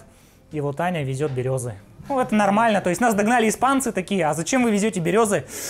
Мы, блин, ну как вам сказать, вот там костер, еда, ням-ням, да. Пересадка берез. Они такие: может, вам газ дать? Мы такие: нет, какой, вот. Нет, был газ, но он был совсем на крайний случай. Большие броды были? Нет, к сожалению, бродов не было вообще никаких. То есть мы даже ноги не замочили. Очень жаль. Вот сейчас как раз будут испанцы, такие удивленные. И они такие: блин, вы чё? Вот они. Они, видите, совсем на лайте. То есть просто ребята очень быстрые, они проехали, наверное, за 2 дня этот весь перевал. Вот у них это Surly Long Haul Tracker, кстати, вот они лайтово. Мы им подарили наклейки этого чувака, я в инстаграме со своей наклейкой. Да, тоже Surly. Мы такие, о, Surly Team, давай фототься с ними и так далее. Очень здорово. То есть Surly, ну, не в плане рекламы, да, а вообще вот для туризма, для туринга, Surly байки, они все-таки делают, конечно, грамотно. Они питались всегда вот этими сливами только. Но и у них какие-то свои энергетики, ага, то есть они там быстренько на газу какую-то кашку себе сварили. Это вот редкий кадр, Юра идет пешком. То есть, ну да, это очень редко было, но вот было. Даже Юра идет пешком. Да, то есть представьте, да, если Юра идет пешком, то каково там вообще? Вот именно что. Ну, это вот кто-то тоже идет пешком. Это Аня идет пешком. Но здесь очень большой угол, то есть, а не можно, да? Ну, вот как бы масштаб всей этой природы, он, конечно, просто, да, обалденен. Мы долго очень шли пешком, там, неделю. То есть там стерли в кровь, до колен все. Очень сложно, просто тяжелый велосипед. Его тяжелее толкать, чем ехать. Поэтому при малейшей возможности надо ехать. Пусть это будет очень медленно, на 1.1, но надо ехать. Потому что когда ты толкаешь груженный байк, это, конечно, гораздо-гораздо тяжелее. Вот такой момент, да. И Не вот... было момента, когда надо было выкинуть сумму. Да, были такие моменты. Думаешь уже, да, ну его все в баню. Да. Но вот что-то нас гнало вперед и... Ну, не знаю что, но вот здесь, да, можно было ехать. Это вот, да, кстати, перевал Загара, сейчас он будет, его перевала, да. В Грузии самая высокая сопка, она 5000, ну не сопка, а гора, пятитысячник. В Грузии есть пятитысячники. Самая высокая вершина, это 5 там с копейками, 5100 у них. Ну, вот этот. Да, и вот эти вот горная гряда, она идет на границе с Россией, там пограничники ходят специально горные. Это вот, да, перевал Загара, 2 с копейками, 2600 он. То есть, ну, такое мощное ощущение, когда ты заехал, и вот это Windows 98, да. Я нашел это место, оно существует, значки можно расставить, вот Windows, он, да, это, они реально его сфотали. И это было в Грузии. Это действительно Windows. Это были Да. Да. Это вот очень много пеших туристов ходит по перевалам. Они все добродушные, все такие довольные. Все. Ну, дорога Скальник, в принципе, не такой крупный, как, скажем, на Иланке или где-то еще. Ехать можно, он укатанный достаточно неплохо. То есть, ну, по сути, да, городская дорога. То есть для нас это была обычная дорога. Ничем не лучше, ничем не хуже, да. То есть для нас она была очень привычная. Для испанцев, может быть, не очень. Да, мы такие, о, классная дорога, как у нас, четко. Даже можно давление не скидывать. Ехалось очень хорошо, да. Ну, вот также здесь обрыв, там внизу река. И вон она пошла дорога. Это вот все спуск, кстати, идет довольно долго. Ну, да, полдня спускались, наверное. Это... На спуске, конечно же, на спуске устаешь больше, чем на подъеме, потому что это все у тебя дребезжит, ты не знаешь, где там какой поворот, какая кочка. Что, не было такого момента? Юху! Ну, Это был спортсмен из Магадана. да, у магаданцев такой был подъем, спуск. Да, и он просто отрывался, там в точку уходил, и все. Тем более они на контактах, ну, просто ребята экстремалы. В сандалиях контактных, да. И вот это вот река внизу, вот это вот все дорога. 58.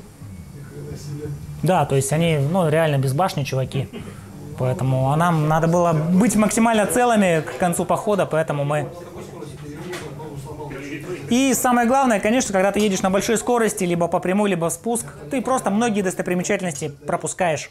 То есть вот остановился, пофотал виды, а когда ты просто летишь, ты пролетел мимо и... О, блин, надо было сфотать, ну не подниматься же уже обратно, да. Да-да-да, все это пролетело, и там внизу стоишь, хоп.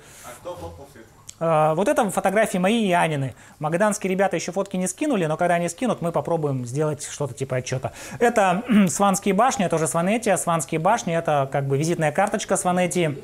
Село Ужгули. Единственный поселок в Европе, где круглогодично живут люди на высоте 2300 метров. Самый высокогорный круглогодично обитаемый поселок Ужгули.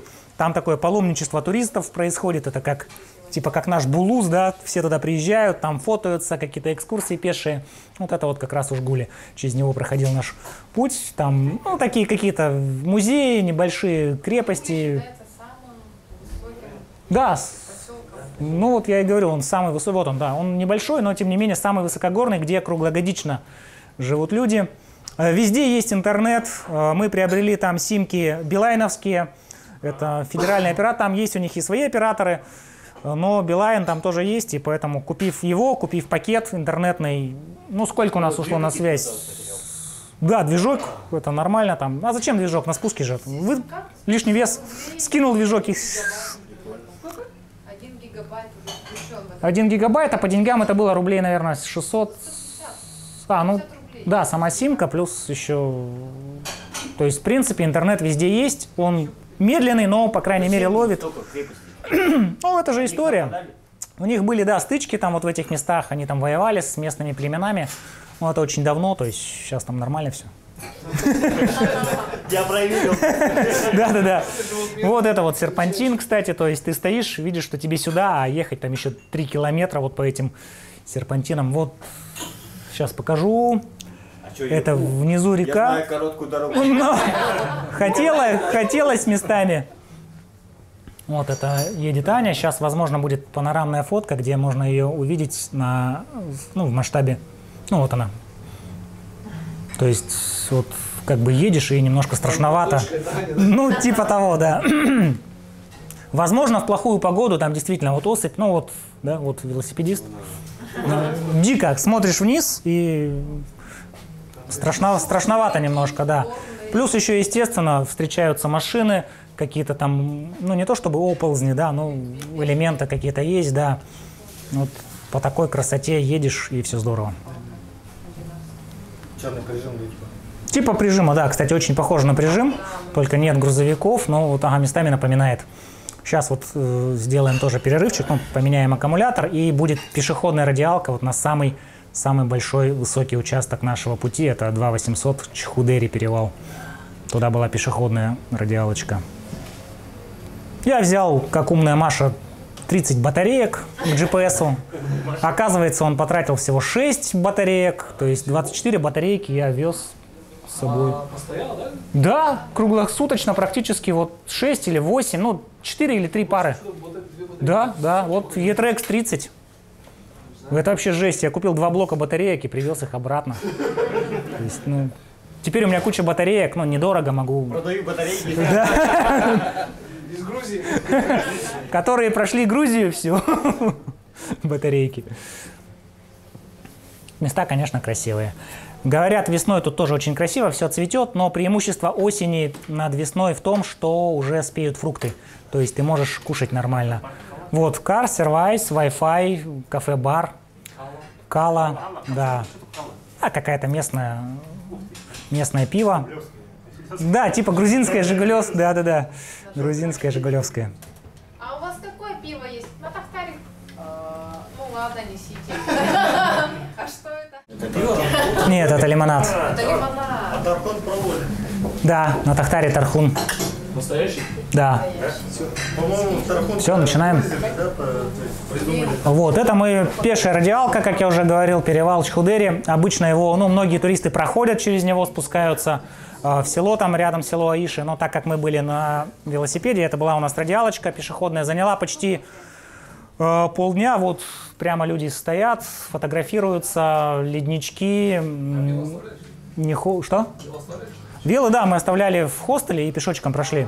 Потому что, ну, смысл их тащить, и все равно туда и обратно такая радиалка, поэтому смысла не было. Но, конечно, вот, например, вон поселочек, это вот какое-то озеро лазурное, высота, ну, 2800, это очень высоко, и вот прям, ну, супер, да? То есть, вот эти вот все снега, они дают как раз такой, как бы, эффект прохлады, и на фоне них обалденные получаются фотографии. Начинает даже немножко голова кружиться, ну, может быть, из-за подъема, может, просто с непривычки, может, воздух. И очень много людей, то есть нереально. Да, их затаскивают на лошадях, есть лошадиные туры. Всех туристов Ну вот в горах при ночевке была 17-18, это самое минимальное. То есть в принципе тепло. Вот здесь мы идем, это ну, около 30 градусов, то есть реально жарко, потому что солнце печет. В целом среднее днем это порядка 30-32, ну ночью может быть 25-26, очень комфортная температура. Да, то есть озоновый слой меньше, поэтому приходилось очки. Но мы к тому моменту уже настолько загорели и глаза привыкли, что как бы было... Ну, почти не сгорели, то есть все лето ведь мы катались, готовились, поэтому сгорели мы в Якутске еще. А тут уже... Поджарили. Еще один. Да, так корочкой обросли. Еще один Windows, да? Ну, да, такой... Так что там с Абхазией? Да, с Абхазией очень печальная ситуация, на самом деле. Это две враждующие, можно сказать, страны. И вообще в Грузии, когда вы берете машину на прокат или спрашиваете дорогу, то они не рекомендуют подъезжать к границе с Абхазией. То есть там до сих пор какие-то враждебные настроения, там очень суровые пограничники. И, к сожалению, вот эти две части страны, хотя которые единое целое, они враждуют между собой. Если у тебя есть в загранпаспорте отметка о том, что ты был в Грузии, тебя могут не пустить в Абхазию. И если ты был в Абхазии, у тебя стоит штампик, тебя могут не пустить в Грузию. То есть настолько все серьезно, на уровне даже вот посещения. Да, в Абхазию можно по российскому, это такой лайфхак, то есть можно как бы не заморачиваться. Но, тем не менее, очень напряженные отношения у них. В целом, со всеми другими странами проблем нет. То есть главное не заезжать в регион, где вот начинается такая дележка территорий. Абхазская, в остальном вообще проблем нет. Ну, люди, рядовые люди, они, конечно, они далеки от политики, они рады бы, чтобы и россияне с ними общались больше, и сами готовы выезжать. Интересный факт, для того, чтобы попасть в Грузию россиянам, виза не нужна. Грузинам, чтобы попасть в Россию, нужна виза. То есть им приходится оформлять визу, и это очень неудобно, потому что много людей живет, у них родственников, знакомых, друзей в России, и вот сложность обратного выезда, она не дает им возможность просто путешествовать. Грузины в свое время могли все оттуда уйти, сбежать в Россию, поэтому ввели вот такой вот режим и по сей день. Река течет по дороге. То есть едешь, хоп, река. Это не канал? Это река. Река. Реальная река, и она чистая, можно попить, но просто она стекает. Люди не стали заморачиваться, проложили плиты, и вот. Это уже перед самой Местией. То есть въезд в Местию. То есть поход получился очень удачным по регионам. Почти все грузинские регионы, ну кроме Кахетии, кроме Центральной Грузии, мы посетили.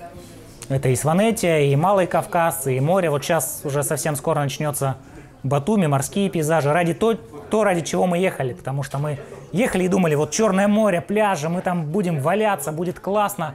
Тепло, ляжем там как тюлени и будем балдеть. Ну, так оно и было на самом деле. То есть, когда море к тебе приближается каждый день, и это мотивирует. В море мы промочились все вообще. Это вот Местия, очень знаковое туристическое место. Туда со всей Европы, со всего мира даже, можно сказать, люди съезжаются. С Якутска, вот, да, на великах. Очень много туристов, экскурсий. Это известный еще горнолыжный курорт. В зимнее время он работает как горнолыжка, прокат лыж и так далее. То есть Местия это такое очень эпичное. Ну тогда у них там везде канатные дороги, ну страна горная, поэтому это все как бы нормально. Там и другой менталитет. Ну и естественно в туристических местах, вот типа Местии там или Батуми, там цены, конечно же, они гораздо выше. То есть если по обычным поселкам, деревням, да, и никто не угощает уже, как бы фрукты невкусные. Ну да, вот в этом месте мы уже начали, да, привередничать и такие, блин, что-то какие-то маленькие сливы у вас, арбузы не сладкие, да, то есть гиргизы начали, да. Но с Юрой пытались по-китайски там начать заговаривать. Одна китаянка бедная заблудилась. И она такая с надеждой такая смотрит на него.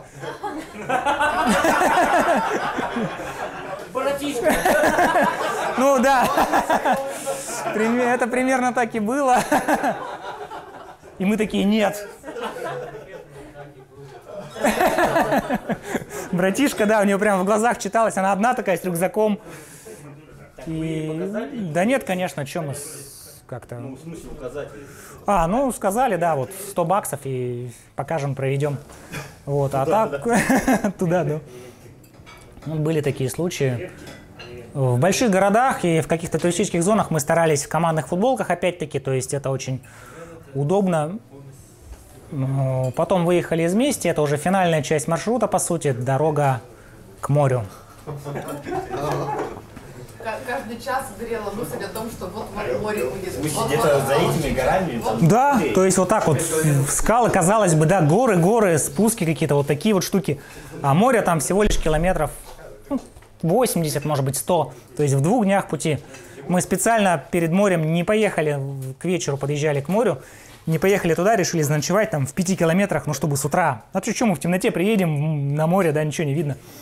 И поэтому мы заночевали. И с утра уже приехали. Балдеть. Вообще не. Мы где-то вот здесь, да, на 13-й где-то день мы поняли, что график, мы укладываемся в график, опережаем, что есть еще куча времени в запасе. Ну и начали ватиться. То есть полудневки делать, где-то жару переждать, там с 3 до 6 часов, грубо говоря. Прикинули, что на море еще дня 4 можно будет провести, и просто не стали спешить. Я вообще не напрягалась весь поход.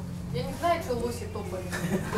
Ну, у них это в крови. Я ехала и ехала. Лосям, у них сам смысл, да, в топании, а как бы у нас вот смысл. Я ехала, и боковым зрением увидела, что с дерева упало яблоко. Значит, оно какое? Спелое. Я просто остановилась. И халявное. Брала, помыла, съела. Вообще проблем нет. По пути мальчишки-то вперед уезжали. Вот утки, кстати, в луже. Утки в луже. Местные грузины угощали чачей и вином, поэтому... Аня в конце приезжала, не Но... Женя, не скажи, не расскажи. Конечно. И так... Давайте, идите. Нет, ты скажи.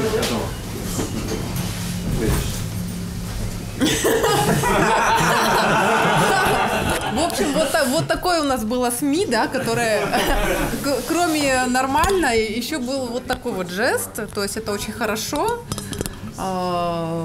Я ехала замыкающая, ну, можно так сказать, я ехала не напрягающая. Вот искали даже молоко. Кстати, у всех есть там коровы, но купить домашнее молоко, это вообще была большой проблемой, да. Вот я хотела, например, на завтрак кашку, а молоко проблема купить. И я не знаю, либо оно у них к вечеру выпивалось, либо они наливали в эти бочки, чтобы делать сыр.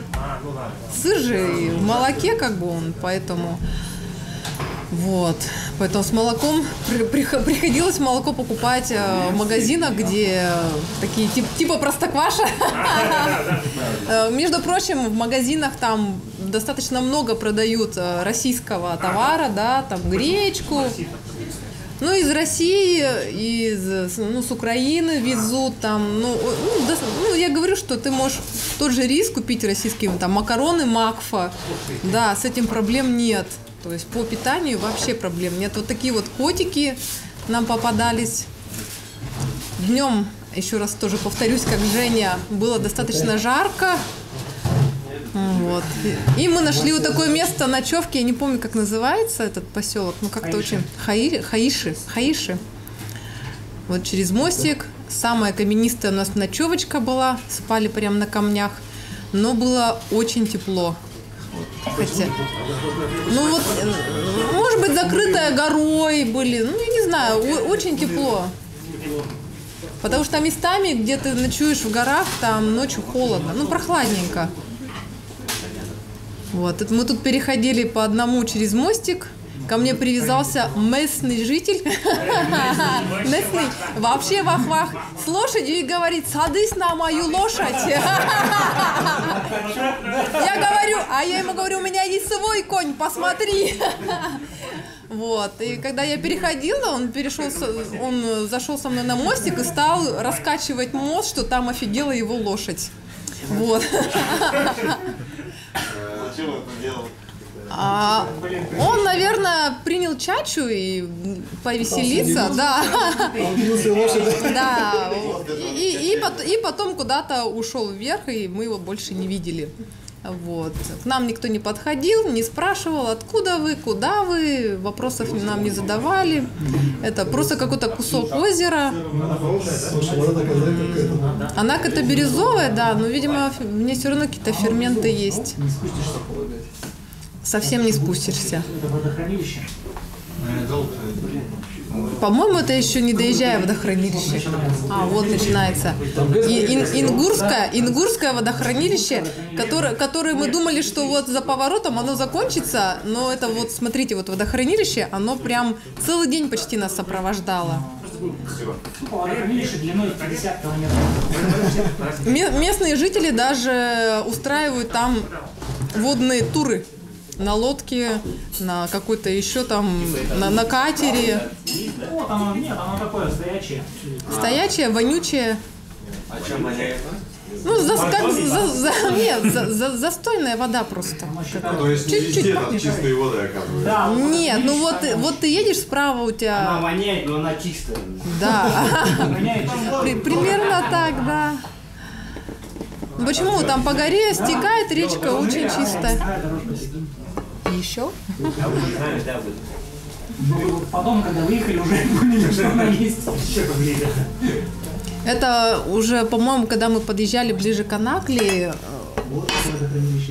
туннели стали более современные, их за ними следят, отделывают, да, туннели делают хорошие. Это не повтор, это же повтор. Это повтор, да. Давай третий. Вот мы заезжаем в один из многочисленных туннелей на этой трассе. Здесь очень гулко, темно и страшно.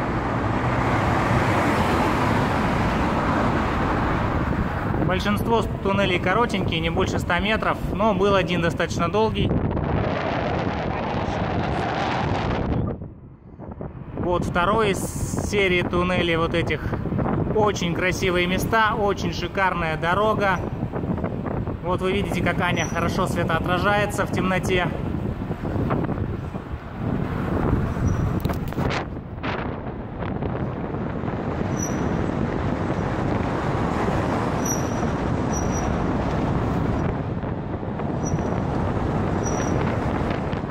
Машины тут ездят довольно опасно.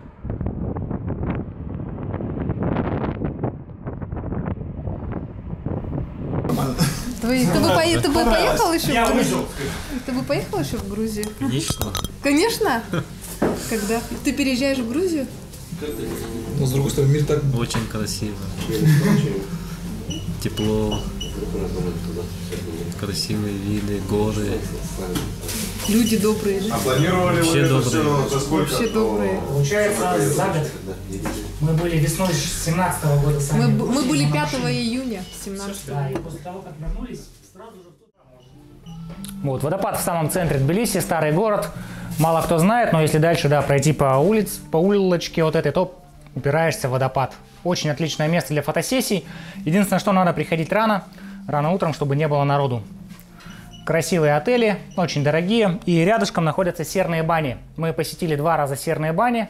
Вот они. Это мы тюленимся. Очень горячая вода, примерно градусов, наверное, 60, может быть, 50-60. Да, там термальные источники. И перед походом мы зашли туда, чтобы мышцы подготовить. И после похода тоже не удержались. Они как бы в таких каменных, ну, очень старинные, да, кирпичные, из камня сделаны. Древние бани, зона отдыха. Ну, как сауны наши, да, только вот, только бы. Ну, да, ну, вообще они называются как серные бани. Там есть услуга такая, где можно... Типа хамама, да. Реально. Там можно поколбаситься, побалдеть, типа турецких, да, только грузинские. Очень здорово расслабляет и заряжает. Это вот креатив такой грузинский. Да, вино онли. Современный достаточно город. Сейчас немножко будет, да, фотографии Тбилиси. И небоскребы, и в то же время какие-то висячие сады, широкие улицы, широкие проспекты, торговые центры современные. Тбилиси, он, ну, по сути, европейский город. Часть пути мы проехали на электричке. Это вот, как я говорил, до Боржоми мы докинулись. Очень недорогой транспорт. Электричка там, по-моему, ну, Тбилиси, Боржоми, там рублей 200, наверное, электричка стоила. Наликом ездили? Или там карта? Что касается, да, денег, карта принимается редко где, поэтому нужно все-таки наличку держать. Причем наличку в грузинской валюте. Это либо снимать ее в банкоматах, в ларях, либо где-то разменивать баксы. Мы разменяли несколько сотен в аэропорту сразу же. Их нам хватило там на неделю. Потом приходилось искать банкомат, чтобы по карте. В таких, да, поселках, конечно, по карте не принимают. Ну, $100 это очень много в ларях, поэтому, в принципе, достаточно, да. Но все-таки наличка нужна, да. В больших городах, да, Тбилиси, Кутаиси, Батуми с карточкой без проблем, а вот в мелких, конечно, наличка реально решает.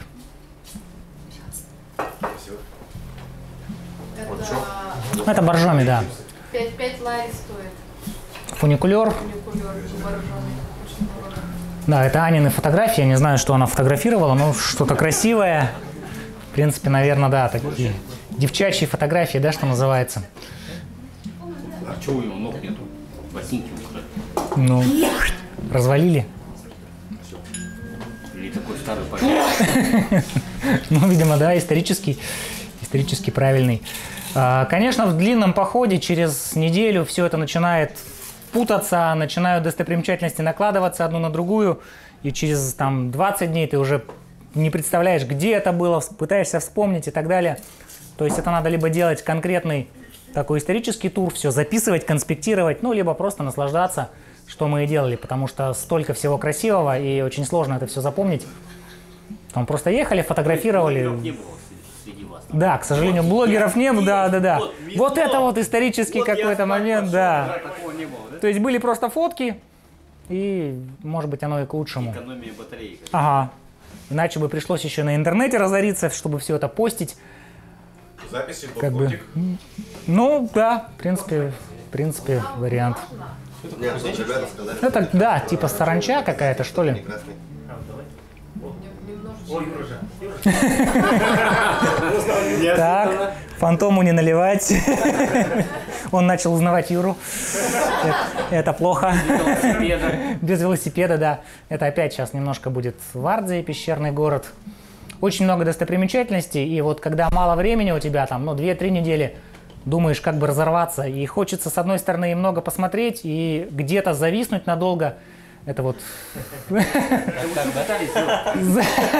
Второй раз, да, уже эта фотка, это пытались залезть наверх, да, но ничего не вышло из-за... Ну, нашли вход. В общем, да, вход нашли. В итоге все завершилось благополучно. Все, куда надо, вошли. Все было здорово. Даже таксисты в Грузии очень приличные. Не пытаются тебя обмануть. Сказали фиксированный тариф. Вот, значит, тебя по такому тарифу ведут и везут. И как бы никто не накидывает. Очень люди нормальные. Это не Вьетнам, да? Да, это не Вьетнам, это не Таиланд, который в последние годы уж... не- Ну, вот эту лампочку, да, если можно. Они, по-моему, все включаются. О, супер. Кто загорел, да? Тут уже все, глаза жжет. Где мои очки? Такой интим получил. Че, Дим, нормально там в А это темноте? что такое? Это вот в пещерах, некоторые пещеры были как туалеты, получается. Да не, шучу, это для сбора воды. То есть это же пещера, чтобы вода как-то затекала, там сеть каналов. И как-то вот в пещерном городе они так вот жили. Вот у них там переходы были, какие-то Так, по идее, это закрытый полочки. Он для туристов, да. То есть они постоянно его реставрируют, покупаешь билеты, сколько-то там, 10 лари стоит. А вы без билетов туда зашли? Это 16 век. Нет, мы купили билеты официально. И вот он прямо многоуровневый. Мы купили, да, все официально, там нельзя просто так попасть. Пешком идешь очень долго, поднимаешься до него. Но зато вот это все выдолблено в единой скальной массе, да, то есть там не знаю сколько лет они это все долбили. Сейчас прорекламировать. Да, хотите пещерный город дома? Бош. Это наш ответ монахам. Есть местами очень такие маленькие туннельчики, склепы, где идешь, пригнувшись. Для маленьких Клаустрофобия, да, там атакуя.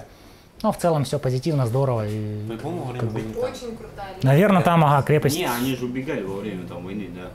Они же прятались в скалах. Ну там, да, такая война была условная в Грузии, поэтому там, наверное, ничего такого особого не было. Почему у них так много башен и всяких? Мгм. Вот парадокс, да. Может быть, они как-то, чтобы смотреть, чтобы как-то обороняться. Вот башни на Да, крепости, конечно, башенные крепости, это ну, по всему Кавказу, по сути. Вот это целое, ну это новодел, конечно, но тем не менее это очень серьезное фортифицированное укрепление. Там они как-то... Да, там же постоянные были стычки какие-то с племенами, может быть. Есть такая О, фишка. Юра. Юра во второй день побрился и стал похож на монаха буддистского. То есть это было очень эпично. Если бы, да, оранжевую просто, вот как на Байкале мы видели, то есть если бы у нас было оранжевое полотнище, то у нас был бы свой монах карманный. Вот это понимаю. Вот, да, это... Нет, это соседи. Соседи. Это лагерь, да, но это вот наш, а там это были белорусы. Из этих лагерей нас взяли. И вот здесь мы как раз попали, да, на штраф. Это фонарь, мы везли пустую бутылку, чтобы сделать фонарь из нее.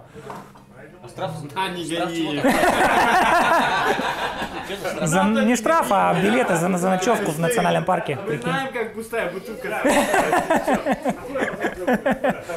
Ну вот это было так. Вы же говорите, что там полиция, да, там или что? Да, полиция очень, именно полиция. Они там очень лояльные же. Очень, вообще. А если бы у вас не было вот этих 5 ларей, допустим, ну вот вы с картой тупо едете. Они говорят, не вопрос, садишься в машину, едешь до Ну да. банкомата и... Ну, Мы вас обратно Они еще в лесу шарятся. скорее, да, да. А зачем они шарятся в лесу? Это не полицейские, рейнджеры. Вот именно где парк, там рейнджеры, а в городах уже полиция. А рейнджеры, они такие менее лояльные. То есть у них задача штрафануть, взять деньги. Да. За ночевку. Это не штраф, это как бы обычная плата за ночевку. Там можно проехать, но нельзя. Можно, да. Если бы мы выехали на час раньше, никто бы не спалил. А мы там пока собирали лагерь, он приехал, говорит, вы же тут ночевали? Ну, палатки стоят. Ну, конечно, ночевали, куда же денешься? Сказать, мы хотим ночевать. Вот надо было, но видишь, как-то. И сняли, да, по 5 ларей. А то, что костер жгли. Нет, только за ночевку, а причем с человека. То есть, если бы нас было там двое, было бы не за палатку, а с человека. Просили, чтобы нас взяли из палатки по 5 лари. Но как-то он, рейнджер, оказался совсем такой злобный, да, и по полной да, грузинский еврей. Сфотали. Там прям машину его, а там на первых фотках было, где он на капоте писал. Вот мы его запечатлили, номер сфотали и так далее. Ну, записали на магаданского парня штраф, так что все нормально. Там же нужно паспорт, да. Я не знаю, выпустили его из страны или нет, но записали мы на него. Мы с ним потом... А у нас же разные рейсы, а мы разошлись в Тбилиси. Скорее всего, он до сих пор там. Да, наверное, Чача его поработила. На полях стоит, отрабатывает. Крестьянам. Что-то должен за это? Нет. Спасибо. Вот как-то так. Это вот этот вот там домик. Ну да, это ферма, живут люди. Одна штука и все. О, уже люди в ларях начали считать. Молодцы. Все уже, да. Сейчас будет немножко тоже этих облачных фотографий перевальных. Так тяжело. Ну, вот они уже начинают. 2 лари, да? 2 лари. Это больно. Еще зима. Ну, походу, все на лошадях, на валах, пешком. То есть дорога, она реально через перевал проходит. Единственная дорога, по которой, ну, ты хочешь, не хочешь по ней, что в Средневековье, что сейчас на машинах. Там, вот, то есть обрыв, там все, там ничего. Да, здесь дальше идет официальная дорога, туда идет, вот, например, да, привет, медведь. Это байкеры. Это где-то в этом заливе, да, там такие резкие обрывы. Не, вот это. Постоянно попадаются какие-то... Ну, не скучно. Не скучно, потому что людей много, путешественников много. Ну, и вот как-то вот так вот едешь. Стремяж. Вы там каждый день, что ли, кого-то встречали? Да, да, на дню по нескольку раз. Мотоциклисты вообще туда-сюда снуют. Велосипедистов меньше, но все равно попадались. То есть не было ни дня, как... Когда бы никого... Да, да. Реально каждый день либо начинался, либо в середине дня с кем-то мы попадали. Ну, очень прикольно, потому что начинаешь с ними общаться, оказывается, человек там из Великобритании, из Германии. Это все там, о, привет, брат, там туда-сюда, обмен великами, у кого там, ну, мерение великами, да, и так далее. Это все интересно. смотришь, как люди готовятся к походам, они смотрят, как мы подготовлены. Но в основном группы небольшие, то есть либо там одиночник, либо по двое, по трое их. Это вот нас было 5. Да, одиночники в основном. Одиночники, спокойно. Вот это вот дорога. Сколько? Пару минут, да? Меньше 100 отправлю. Меньше там Олега. Поляков очень, ну европейцев очень много. Дорогу протоптали, там и поехали. Все кроме Олега.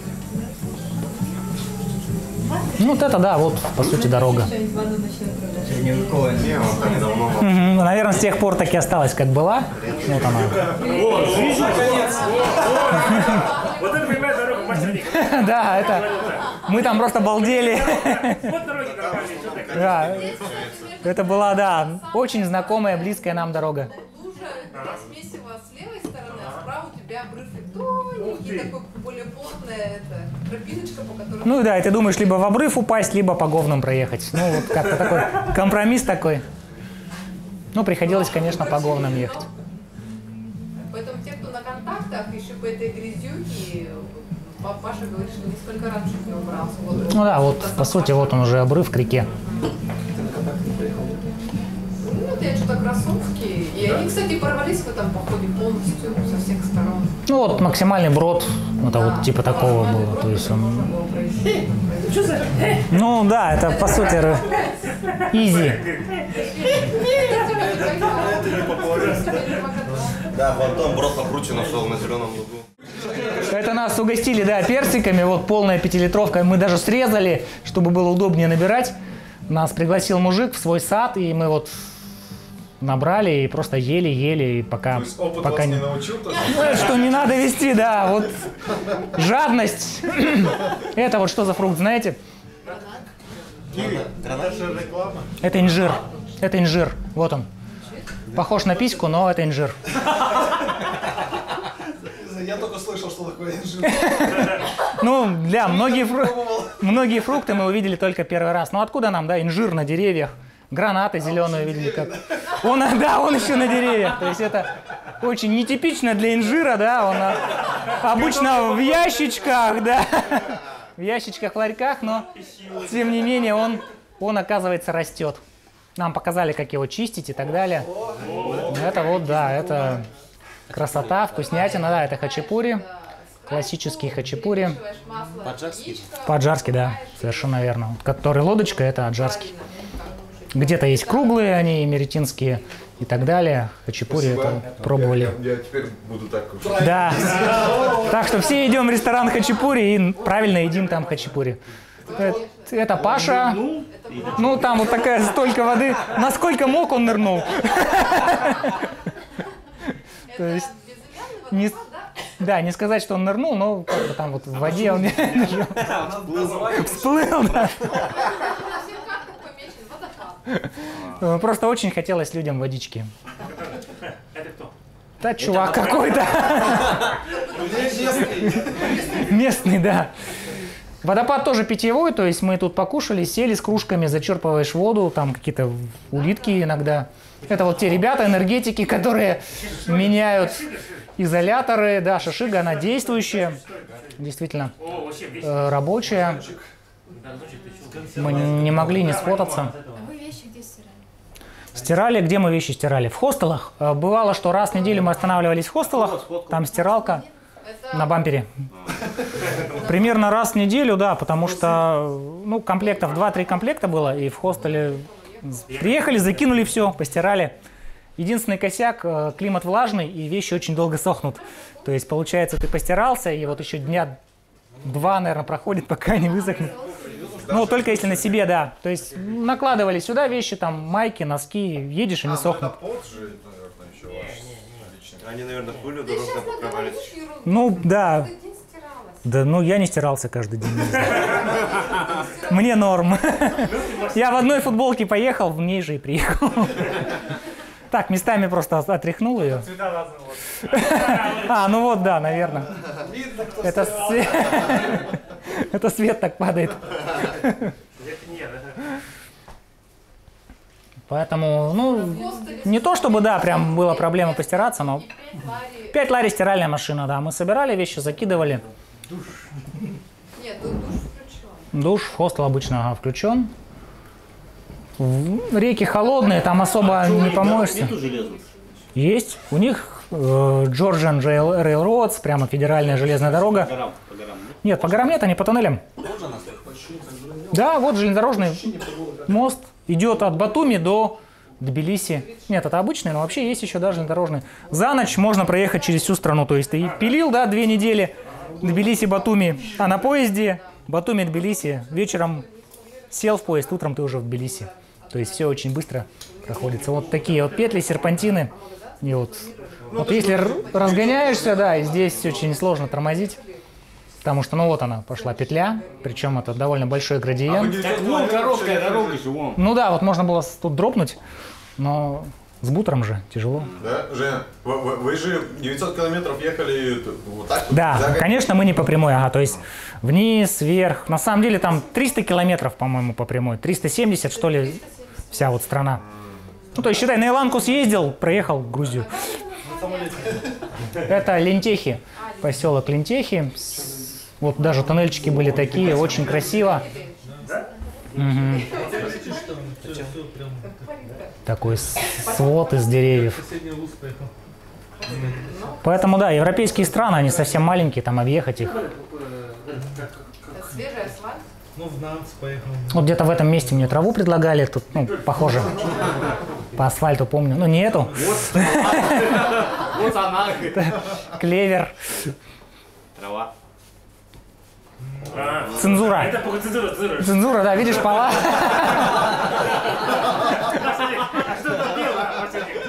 Все, это наш фотограф в Тбилиси.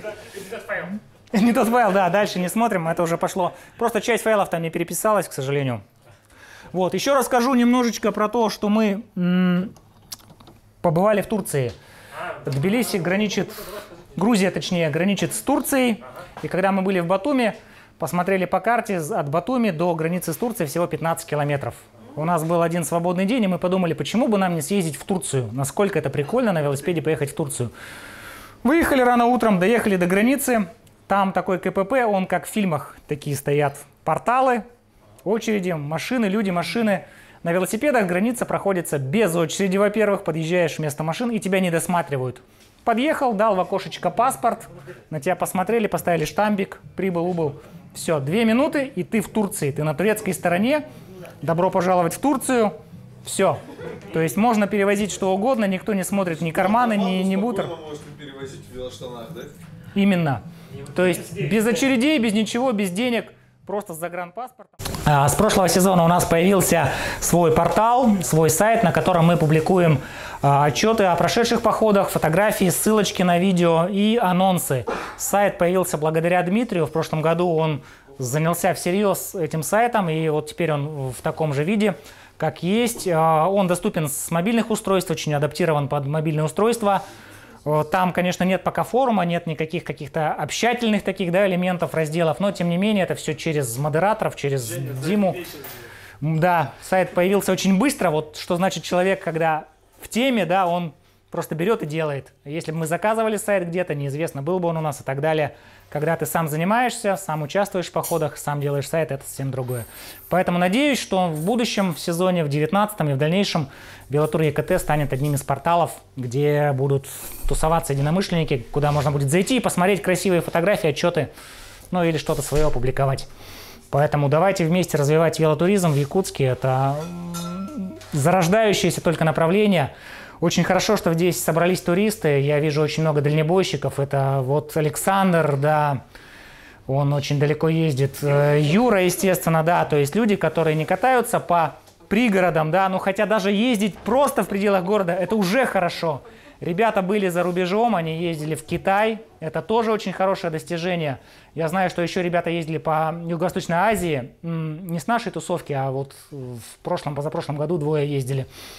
То есть народ старается выбираться, это очень хорошо. И если мы будем больше освещать, делать отчеты об этих походах, то, может быть, мы привлечем больше людей, как из Якутска выезжающих, так и въезжающих сюда.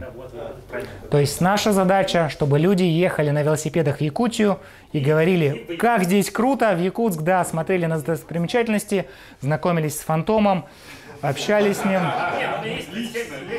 чтобы это все было здорово, да, потому что веложизнь — это такая единая масса, где нет границ, нет политики. Катайтесь, ребят, путешествуйте, будет здорово, это все очень классно. Всем спасибо, что сегодня пришли, был рад вас видеть. Спасибо. Спасибо, ребят. Да, общее фото. Ну, нужно обязательно сделать. Сезон у нас почти закончен для большинства, но в мыслях мы все в велопоходах. Ура!